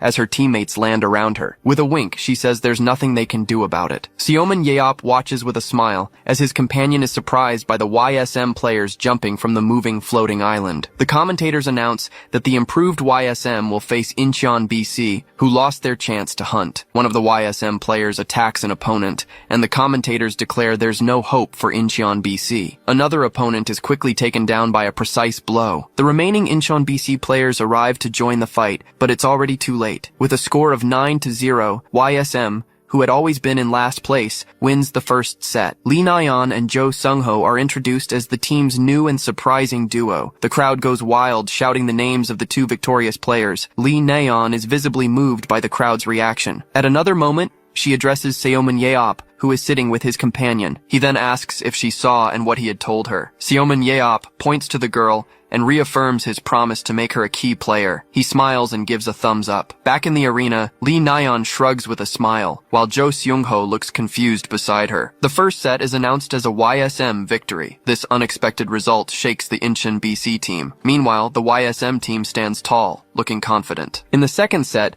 Lee Na-yeon and Jo Sung-ho repeat the same containment strategy, and Incheon BC is defeated without being able to react. YSM maintains its pace and wins the match 2-0, with a large point difference. As expected, Lee Na-yeon is announced as the MVP of the match and thanks the audience. She dedicates the honor to Seomin Yeop, and the news quickly spreads across online communities. The interview echoes across the internet, with articles praising the team's new playstyle. Comments also acknowledge Jo Sung-ho, the mind thief who operated behind the scenes. The match not only launched the two rookies to stardom, but also drew attention to Seomin Yeop, the man who created the strategy. Seomin Yeop's keen eye for discovering talent is once again etched in everyone's memory. Days later, a man asks Yeop if he was truly the one who discovered Lee Na-yeon and Jo Sung-ho. Lying on a sofa, Seomin Yeop confirms and asks why he would lie about it. He boasts about his divine eyes, and the man asks if the duo would do well on the national team. The man advises him to first convince Choi Hyuk, but Yeop reveals he's already persuaded him. The man reveals that although Choi Hyuk wants to represent Korea, his current team opposes it, delaying the process. He then admits that the country's coaches don't like him, an outsider relying on past glories. Seomin Yeop sits up and challenges these critics to say the same in his presence. His companion comments that they wouldn't do it for fear of getting beaten. He then changes the subject and asks about Choi Hyuk's value. Yeop repeats the question,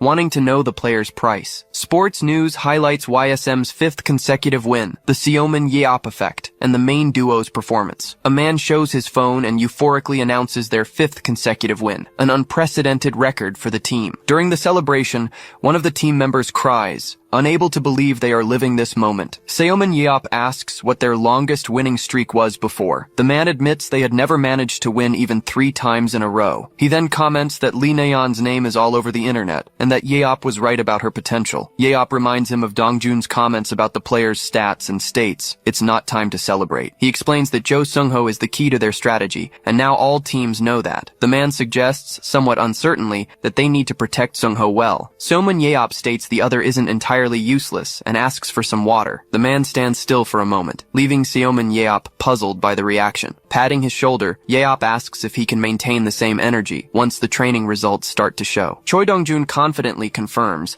and Seomin Yeop says he likes that, instructing him to accumulate wins before the first half of the year ends. He then specifies the goal of achieving a 50% win rate. The man is shaken by the goal but quickly shouts that, of course he can do it. Sitting at the table, No Jung-won comments that a 50% win rate would have been impossible for the previous team. He adds that Seomin Yeop calculates everything, and then Yeop tells Dongjun he believes in him. No Jung-hwan remembers becoming a battleground player, thanks to Hanjong Industries' sponsorship. Now he decides it's time to give back to this team. Seomin Yeop gets up from the table, saying he can't just tease Dongjun. He then climbs onto a chair to get everyone's attention in the room, announcing he has something to say. He promises that if they achieve a 50% win rate, he will invest much more in the team. as they have shown their potential. The players respond in unison, "Yes, sir." Seomun Yap then says goodbye, asking them not to follow him out, and the team wishes him a safe journey home. Outside a restaurant, he reflects that the problem now is bringing in new players. Jo Sung-ho's ability is limited to 3 kilometers,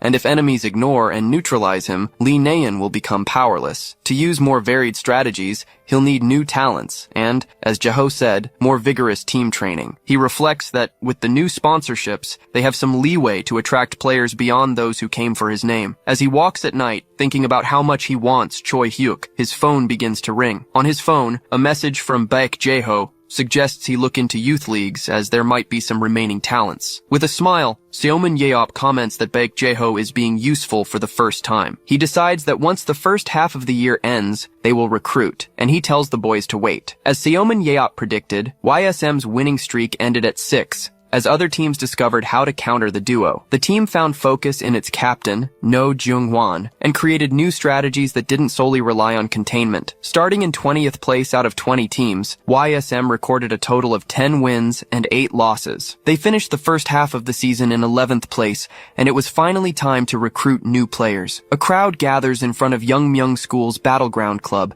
and someone announces his arrival. Coach Kim Jung-moon greets him, and Seomun Yeop explains he's there as YSM's owner. Yeop says he has no specific objective and just wants to look around, and the coach offers to give him a personal tour. The coach invites Seomun Yeop in, and he praises the facilities, despite it being just a school club. Suddenly, something catches Yeop's attention, and the coach asks what's wrong. He points to a moving player and comments that the kid isn't bad. The coach explains he's already been recruited by the KB1 League team, Mirai Phoenix. Seomun Yeop gets annoyed for being interested in someone with such low stats, realizing he lowered his expectations. He needs a kid who hasn't been recruited yet, but has an average of 90 and a hidden ability. It's time to start the Rough Diamond project, but the coach calls him, pulling him from his thoughts. After observing the training sessions, Yeop doesn't find anyone who interests him. He gets frustrated by the difficulty of finding a young talent who hasn't been signed yet. Suddenly the gym door opens, and a boy enters, apologizing for his lateness. The coach greets him, and the young man apologizes again, saying he was studying for exams. The boy then recognizes Seomun Yeop, who wonders who that person is. Yeop then decides to use his ability to analyze the player. He approaches and asks if the young man often misses practice to study, and he confirms, saying he's preparing for college. Seomun Yeop then asks if any team has contacted him, and the boy replies no one has tried to recruit him. The young fan says it's an honor to meet him, and Seomun Yeop asks if he wants a handshake. The young man hesitates, mentioning a rumor that he hits fans, but Yeop reassures him, saying it's fine with him. He then extends his hand and states, the reason is because the boy will sign a contract with him. The young man, Yoon Byom, is shocked by the proposal, as his special ability, Shadow Walk, is revealed. It's a conditionally released ability that increases speed and allows the user to blend into shadows. Seomun Yeop comments that at the Korean League level,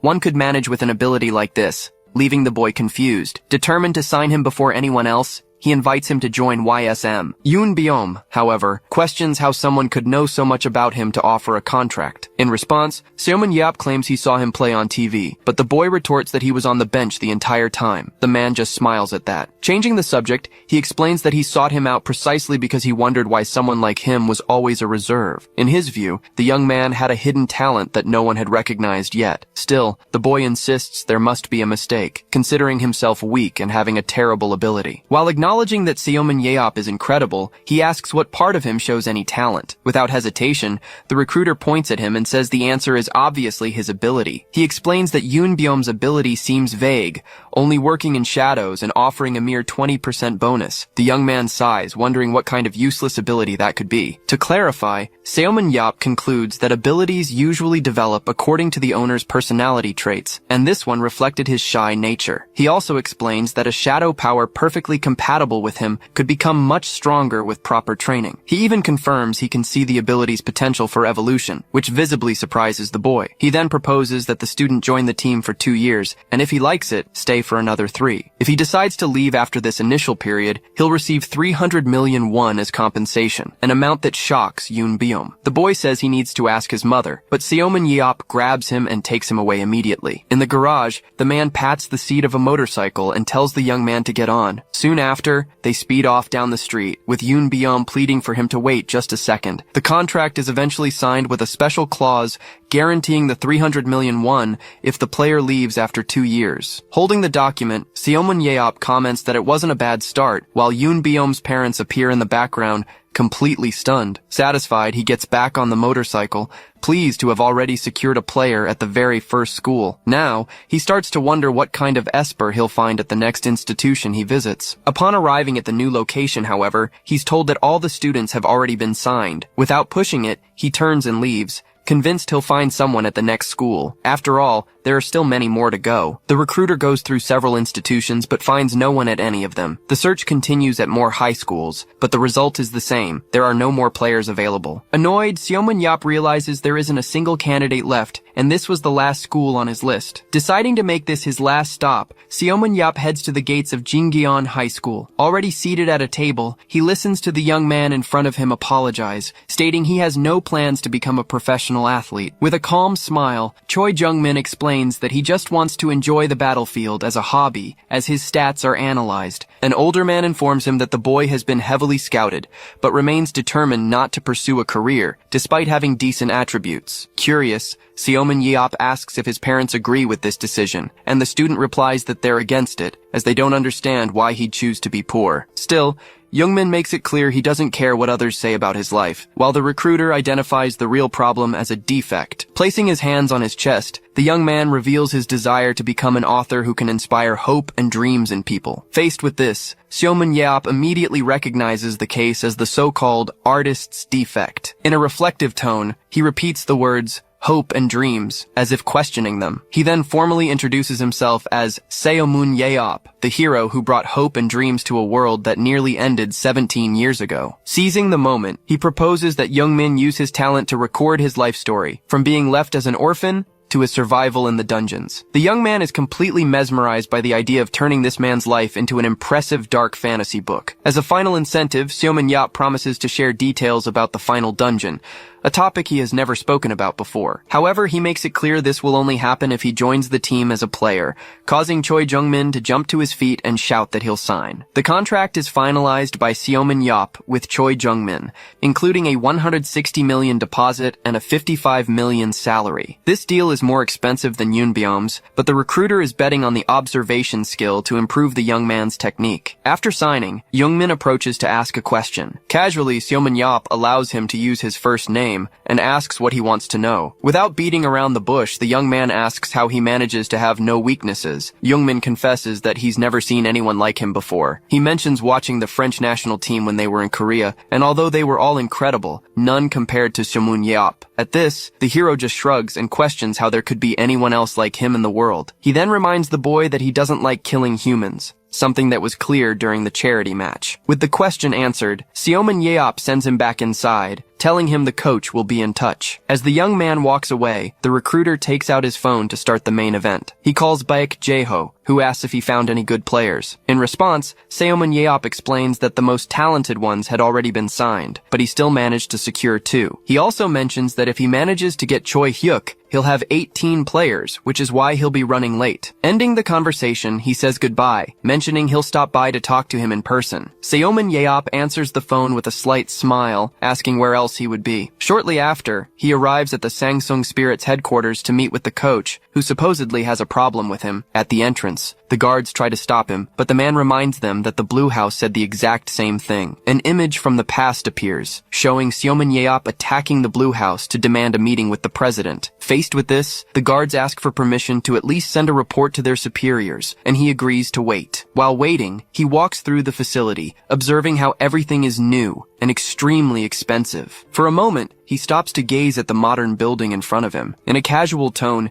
he comments that the club clearly has a lot of money and far superior facilities than his own team. Meanwhile, at his own headquarters in the mountains of Gangwon-do, the only available activity would be hiking. A voice then calls out, "Club owner Seomin Yeop, making him turn his head. The man before him introduces himself as Kim Jin-tae, the head of Sangsung Spirits, explaining he rushed over as soon as he heard he was there. Curious, Seomin Yeop asks if, as the head, he is responsible for scouting and player transfers and receives an immediate confirmation. He then mentions that coach Choi Dong-jun usually handles those duties, leading Jin-tae to comment on how multi-talented he is. Unamused, Seomin Yeop scolds him, telling him not to say that even as a joke. Kim Jin-tae becomes visibly tense, reminding himself to stay on his toes around this ticking time bomb. Cautiously, he mentions hearing that Seomin Yeop was looking for the coach, receiving confirmation that it's about a transfer. On the Korean battlefield, everyone knows that Seomin Yeop recommended a position change for Choi Hyuk, but the coach rejected the suggestion. Worried about the potential chaos of this meeting,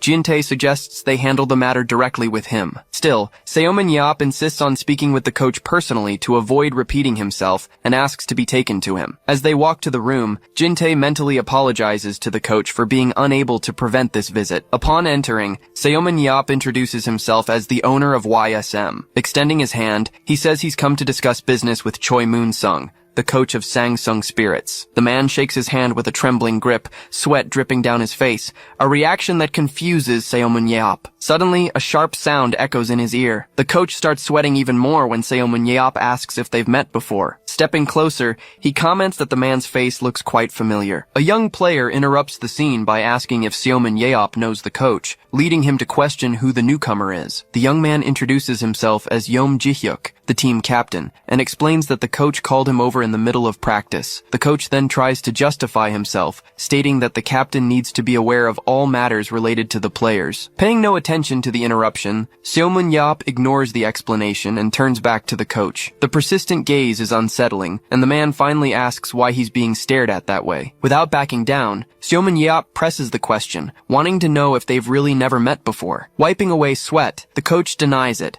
saying he must be mistaken since he knows so many people. Even so, Seomin Yeop insists he's sure he's seen him at some point, prompting the other man to try and change the subject to the negotiation involving Choi Hyuk. The mere mention of the name makes the coach visibly flinch. Seeing this, Seomin Yeop says he can't talk about that matter right now, as he first needs to search his own memories, while the other man panics. Focusing, he tries to remember, as the coach begs for that bad memory to be forgotten. In desperation, the man insists he shouldn't stress about it, but Seomin Yeop replies that he doesn't believe their meeting was a casual one. Suddenly, his eyes flash the moment the memory returns. He bluntly asks if it was in the dungeons, leaving the coach shocked by the discovery. Confirming the memory, Seomin Yeop states that he never forgets those who pissed him off during dungeon raids. He then specifies the time and place, mentioning the Temple of the Vengeful Spirit in 1993, and confronts him directly. He wonders why he let him get away that time, since he had planned to kill him after the raid was over. Desperate, the coach reveals he even grew a mustache to avoid being recognized and begs for the past to be forgotten. The scene then flashes back to 1993 at Seoul Station,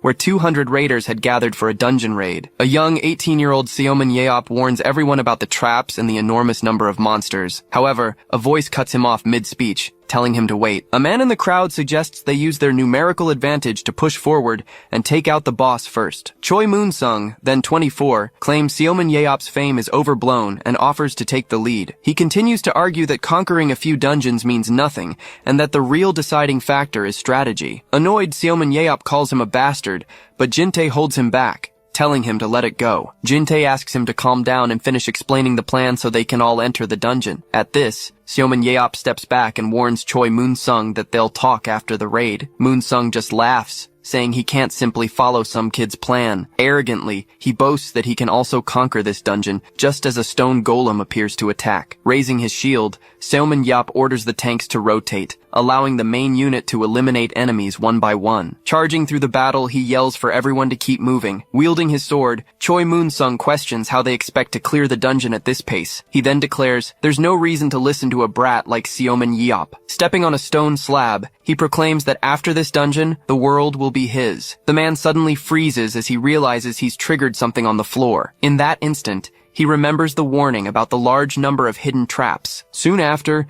huge rocks begin to fall from the ceiling right above his head. Unable to get out of the way in time, someone yanks him back by the collar. The rocks crash violently onto the ground exactly where he had been standing a second before. The rock slide completely blocks the passage, and a raider reports that the alternate routes will take 6 hours to cross. Silently, Seomin Yap appears behind Choi Moon-sung, who is visibly terrified. Without warning, he grabs the coach by the collar and threatens him, saying he'll see him once they're all out. Moon-sung remembers being beaten nearly to death after that dungeon, and the mere memory makes his bones ache. Trying to feign ignorance, he's cut off when Seomin Yap insists they need to talk alone for a moment. With a shaky voice, the coach asks what he plans to do, only to be told there's no reason to be afraid. Seomin Yeop then asks if Moon-sung really thinks he'd seek revenge for something that happened so long ago. He bluntly tells him the other two need to leave so they can talk in private, unless he doesn't mind being overheard. The situation makes the coach squirm with frustration. After a few seconds, he orders Ji-hyuk to escort the chief out of the room, stating he needs to sort something out with the visitor. Alone with him, Seomin Yeop identifies him as the man who ignored his orders because of some half-baked theory. The coach recalls how he questioned those instructions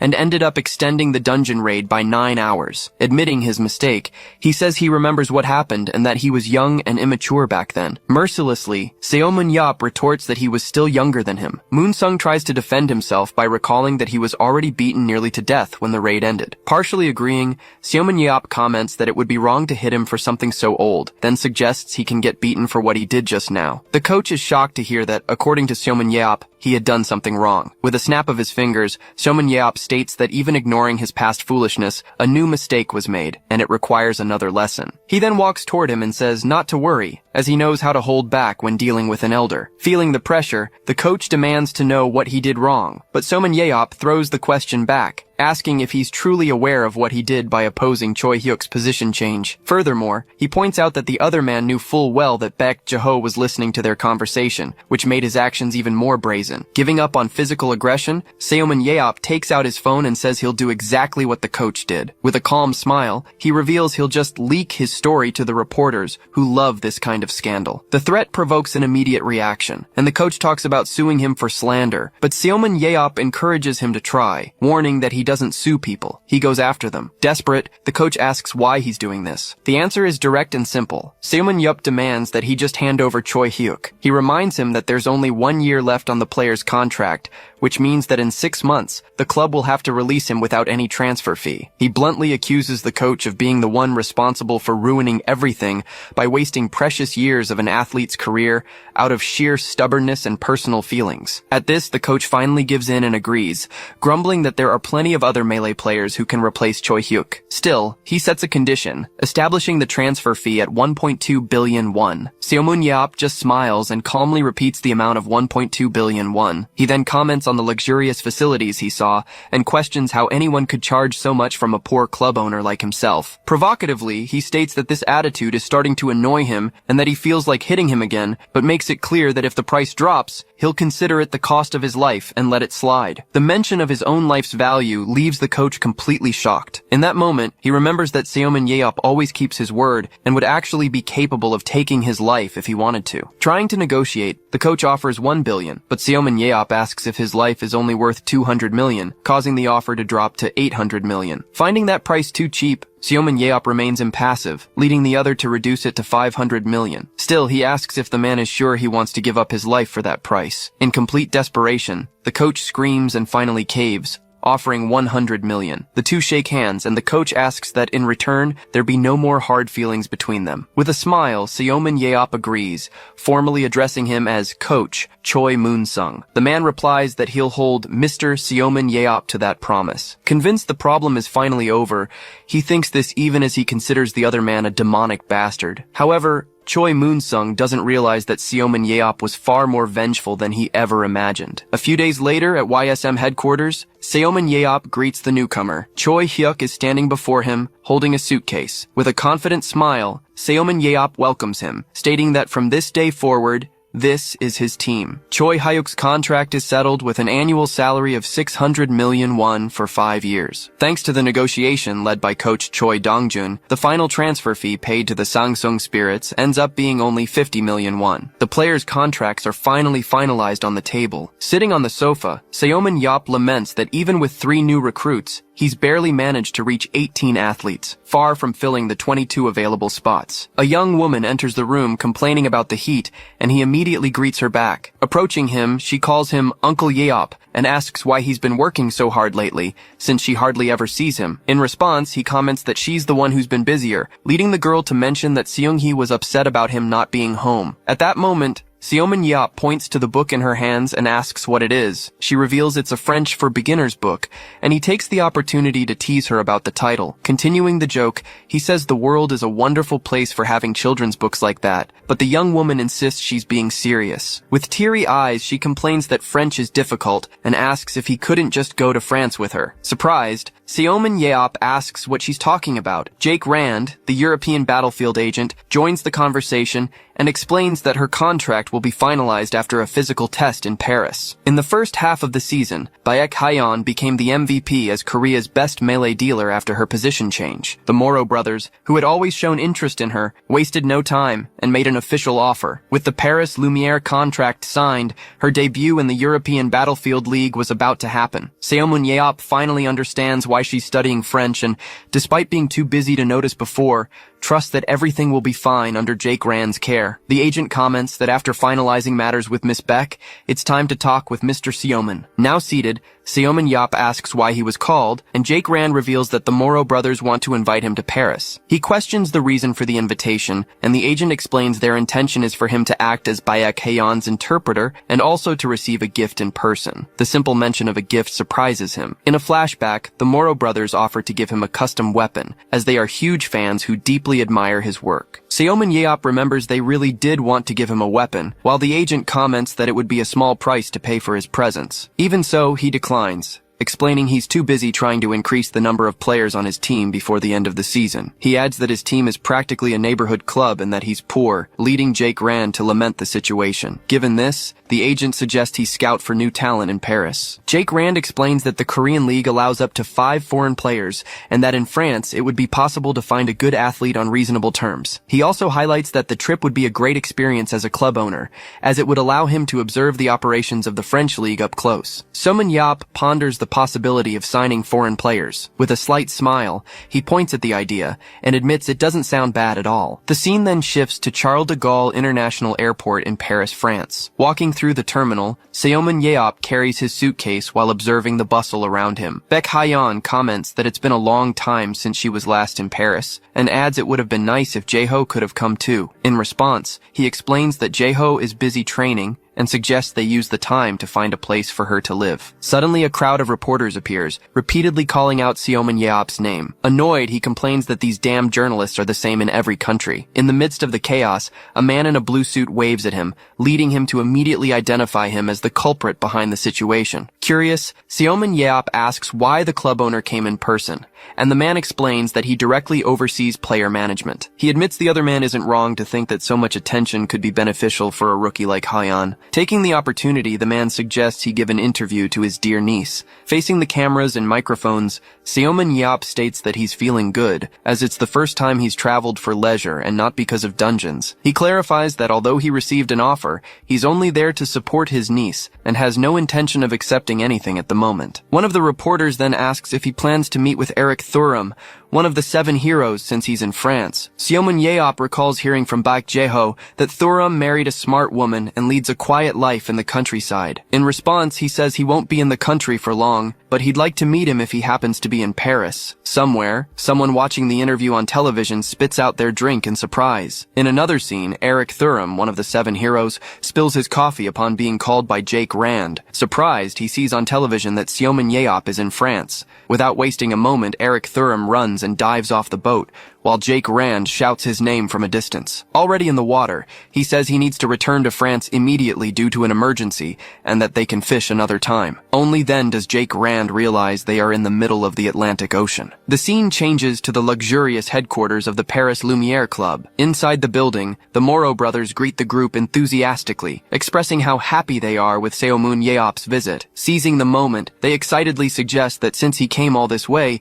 he should sign a contract with the club as well. Unswayed, Seomun Yeop replies that his niece will work hard in his place and asks them to take good care of her. The brothers then invite him to take the club's physical test, assuring him they can provide extremely accurate results. Excitedly, they continue to overwhelm him with requests for autographs, exhibition proposals, and even the offer of a film crew to follow him on his trip. Trying to rein in their excess, Seoman asks them to calm down, but he's interrupted when one of them states that preparations have already been made. A woman in combat gear introduces herself, ready to begin the test. In the evaluation room, Seoman translates a question from one of the brothers, while Baek Hyeon confirms she is comfortable. The test begins, and several creatures appear before her inside the arena. The instruction is clear and direct. Defeat all the monsters that are created. Seoman translates that the time limit for the test is just 1 minute. Without hesitation, Baek Hyeon charges at high speed toward the creatures. The dark monsters move to intercept her in the center of the arena. Before her next move,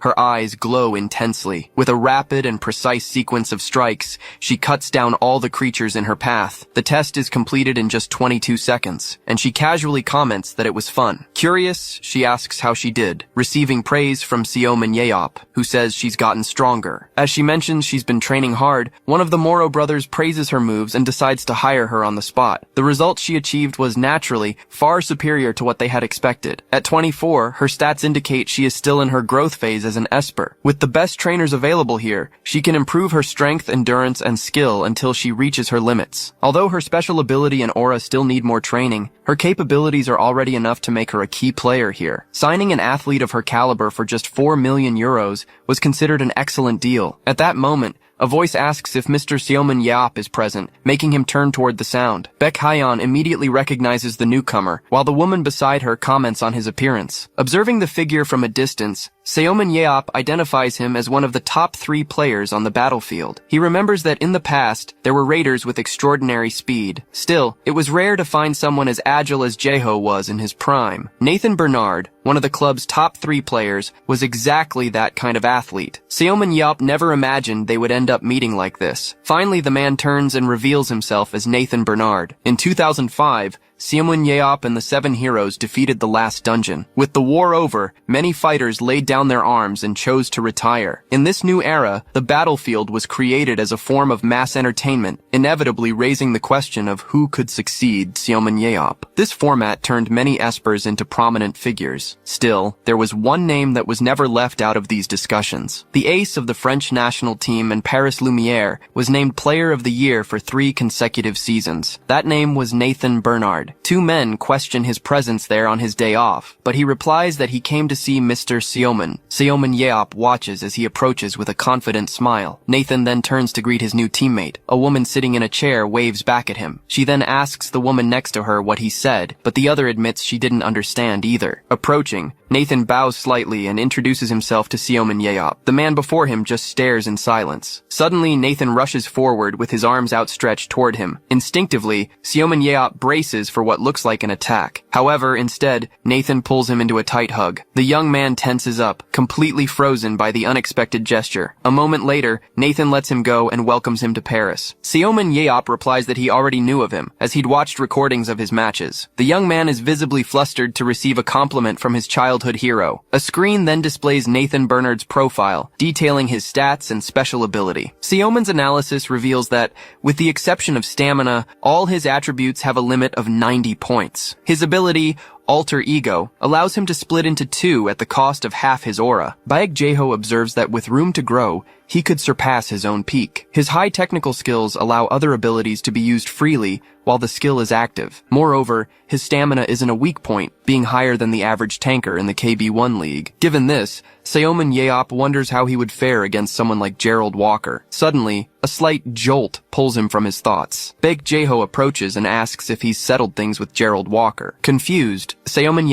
asks why he's bringing him up, and Baek Jaeho explains that he's been praising the guy ever since he got back from Korea. With a calm smile, he says he was just better and taught Walker a few things. Nathan watches the conversation, not quite understanding. Seoman then explains that he just showed him who's boss. He then confirms the fight was televised, which clearly annoyed him. The Moro brothers show their excitement upon hearing that Seoman won the fight. Nathan then asks if he could really defeat Walker in a direct confrontation. Cleaning his ear disdainfully, the answer is simple. Walker is only human. At this, The Moro brothers comment that now they understand how he's improved so much lately. They express admiration for him having strengthened a player who could become a future opponent. Then, they both raise their fists and hail him as the best, leaving him momentarily speechless. Trying to shield himself from the almost symbolic glare coming off their heads, Seomin Yeop backs away slightly, while Nathan is still processing the news of Walker's defeat. To himself, Nathan admits that even he avoids facing Gerald Walker alone. In an official match, the opponent has clear disadvantages, but a fight with no environmental or time limits is a different story. He regrets having believed for so long that he'd never get a chance to fight Seomin Yeop, since everyone thought he was dead. Now that he knows he's alive, Nathan finds himself determined to face him somehow. Elsewhere, Baek Jae-ho warns Baek Hyeon to be careful with that man, but she replies that he's not her type. A woman appears between them and curiously asks what her ideal type is. Without hesitation, Hyeon explains that she likes someone rougher and braver. She then glances towards Seomun Yeop, who is watching her from a distance. The woman argues that men like that often get into trouble, but Hyeon retorts that those are precisely the ones who achieve great things. Turning to the woman, she firmly states that she can handle her own love life. Seomun Yeop watches the scene in silence, pondering it. A short while later, Haeyeon tells Uncle Yeop that she's going out shopping with her mother. She says goodbye, promising to buy him a few things. Nathan offers to escort them, and Seomun Yeop agrees, thanking him. He waves back as he watches them leave, when one of the Moro brothers asks if they should head to the workshop. The other mentions there's something they need to give him, catching his attention. Without objecting, Seomun Yeop agrees and asks them to lead the way. Inside the workshop,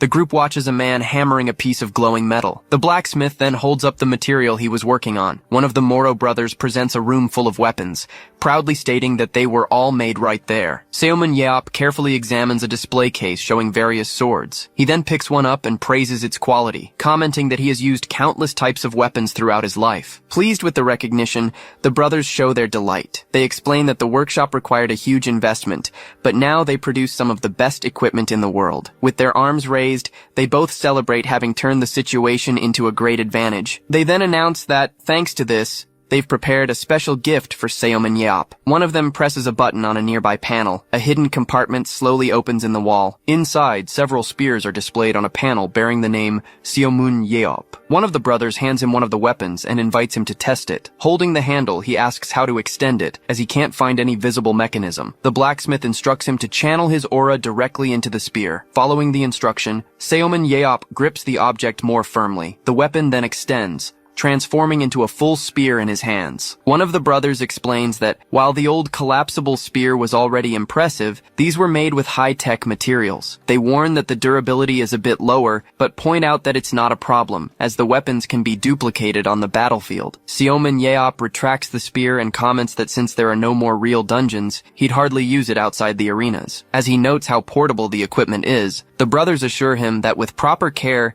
it can be used limitlessly. Intrigued, he asks if they really created all of this just to give it to him. One of the Moro brothers confirms it, but makes it clear that it's not an exclusive use item. According to him, if it's a spear used by Seomun Yeop, the replicas will sell like never before, leaving him speechless. They then reveal that the weapon is part of a sponsorship contract, which visibly annoys him. One of them makes a hand gesture and explains that they've already calculated the value of the deal. The proposal involves a payment of 1.5 million euros per year for 5 years. Additionally, they offer an extra bonus of 3 million euros for each match he uses the weapon in. Seomun Yeop tilts his head slightly as he listens to the question of what he thinks of the proposal. With the spear still in his hand, he accepts the deal. The hero Seomun Yeop might have refused, but the club owner Seomun Yeop couldn't afford to turn down that much money. Seomun Yeop signs the contract as one of the Moro brothers asks if he's read all the clauses. They remind him of a specific condition that requires him to keep the weapon, leading him to wonder why he would ever throw it away. The brother then asks if he's an active player on the battlefield, to which he answers no. Seomun Yeop explains that only registered players can carry Esper weapons, though he claims to have immunity. Even so, the brothers clarify that the weapon wouldn't pass through customs regardless. This makes him stand up immediately. He states that he won't force the issue, not wanting to cause trouble for Baek Jae-ho and Mr. Jin-tae. At that moment, the two strike an exaggerated pose and announce there's a simple solution. Leaning in, they suggest that if he can't take the weapon because he's not a player, he should just become one. Baek Hyeon and her mother arrive soon after. together, announcing they're back and have brought gifts. Seomin Yeop is completely frozen, his mouth hanging open. Haeyeon finds him sitting in a chair and asks what's going on. Hours earlier, the brothers were explaining that to become a player, he needed to register with his own country's association. They continued, saying that since the registration is regulated by the International Association, it doesn't matter which country he does it in. The suggestion is for him to register in France, allowing him to declare the weapon at customs without any issues. In that instant, Seomin Yeop realizes it was all planned from the start, as the brothers strike their signature pose again. Annoyed, he glares at them in silence. They begin to circle him, explaining that the art of negotiation is to let things flow, even when hidden intentions are already known. They then assure him there are no downsides to registering, only more options to participate in matches. As proof that they're his biggest fans, they remind him they won his charity car at an auction. Furthermore, they reveal they also acquired the diary he stopped writing in after just 4 days. Furious to discover they have his diary, Seomin Yeop demands they call an employee immediately. Back in the present, he complains to Haeyeon about now being registered as a player. She congratulates him on the sponsorship deal, pointing out that he's now officially a professional player. Seomin Yeop replies that he won't be forced to play. At that exact moment, the Moro brothers appear at the door and invite him to sign with Paris Lumiere. Annoyed, he moves toward them, causing the two to retreat hastily. Haeyeon then expresses her wish for him to join her team, so they can work together just like he did with her father. In silence, Seomin Yeop reflects that, to him, that past feels like it only happened a few months ago. Haeyeon turns to him and mentions she heard he got a new weapon. Nathan enters the room right after, and Seomin Yeop confirms the bald guys gave him the gift, prompting the young man to suggest they test it out. Despite being officially on vacation, he explains the team still trains twice a week to prepare for the next season. Nathan invites him to join the practice, commenting that it would be fun. Hearing this, Seomin Yeop realizes the young man makes no effort to hide his competitive spirit. With a slight smile, he starts to find him interesting. In response, he taps his fist against Nathan's chest and accepts the fight. The next day,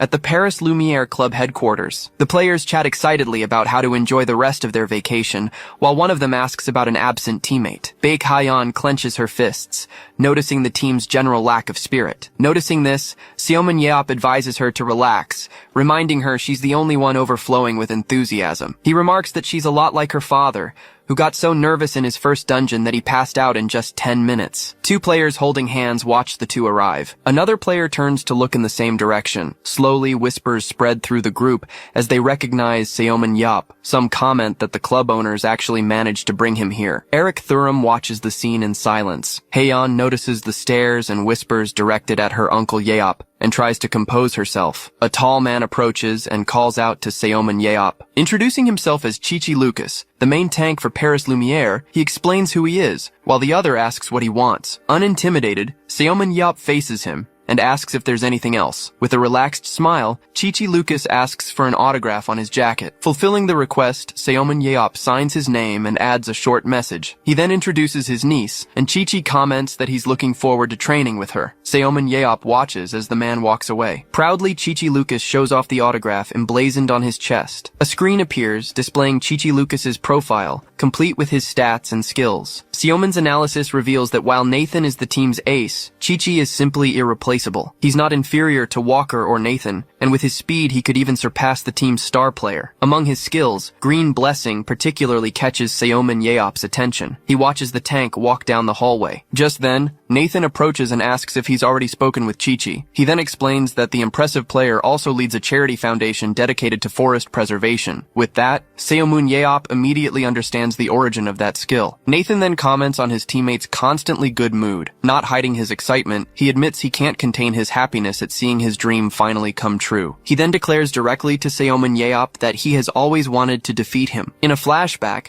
a young Nathan looks at the statue of the hero who saved the world, seeing him as an idol to be surpassed. Soon after, he remembers seeing the memorial for Seomin Yeop, who had died in the final dungeon. At that moment, young Nathan believed his dream would never come true. Back in the present, the two face each other, and Seomin Yeop comments that humans like to dream. Nathan states that as long as he's alive, he'll keep trying, and that today, he will fight with everything he's got. With a faint smile, Seomun Yeop simply wishes him good luck. At that moment, the Moro brothers appear, striking an exaggerated pose and greeting everyone. Right after, Dubois Goffini introduces himself as the coach of Paris Lumiere BC. Turning to the assembled players, he asks if they should divide into teams. The coach explains that normally, the team is split between the two main players, Chichi and Nathan. However, because there's a special guest, he announces they will form Team Seomun and Team Nathan. Seomun Yeop asks how they will divide the teams by position and balance. In response, the coach explains there's a special method for organizing teams during practice games. With an amused smile,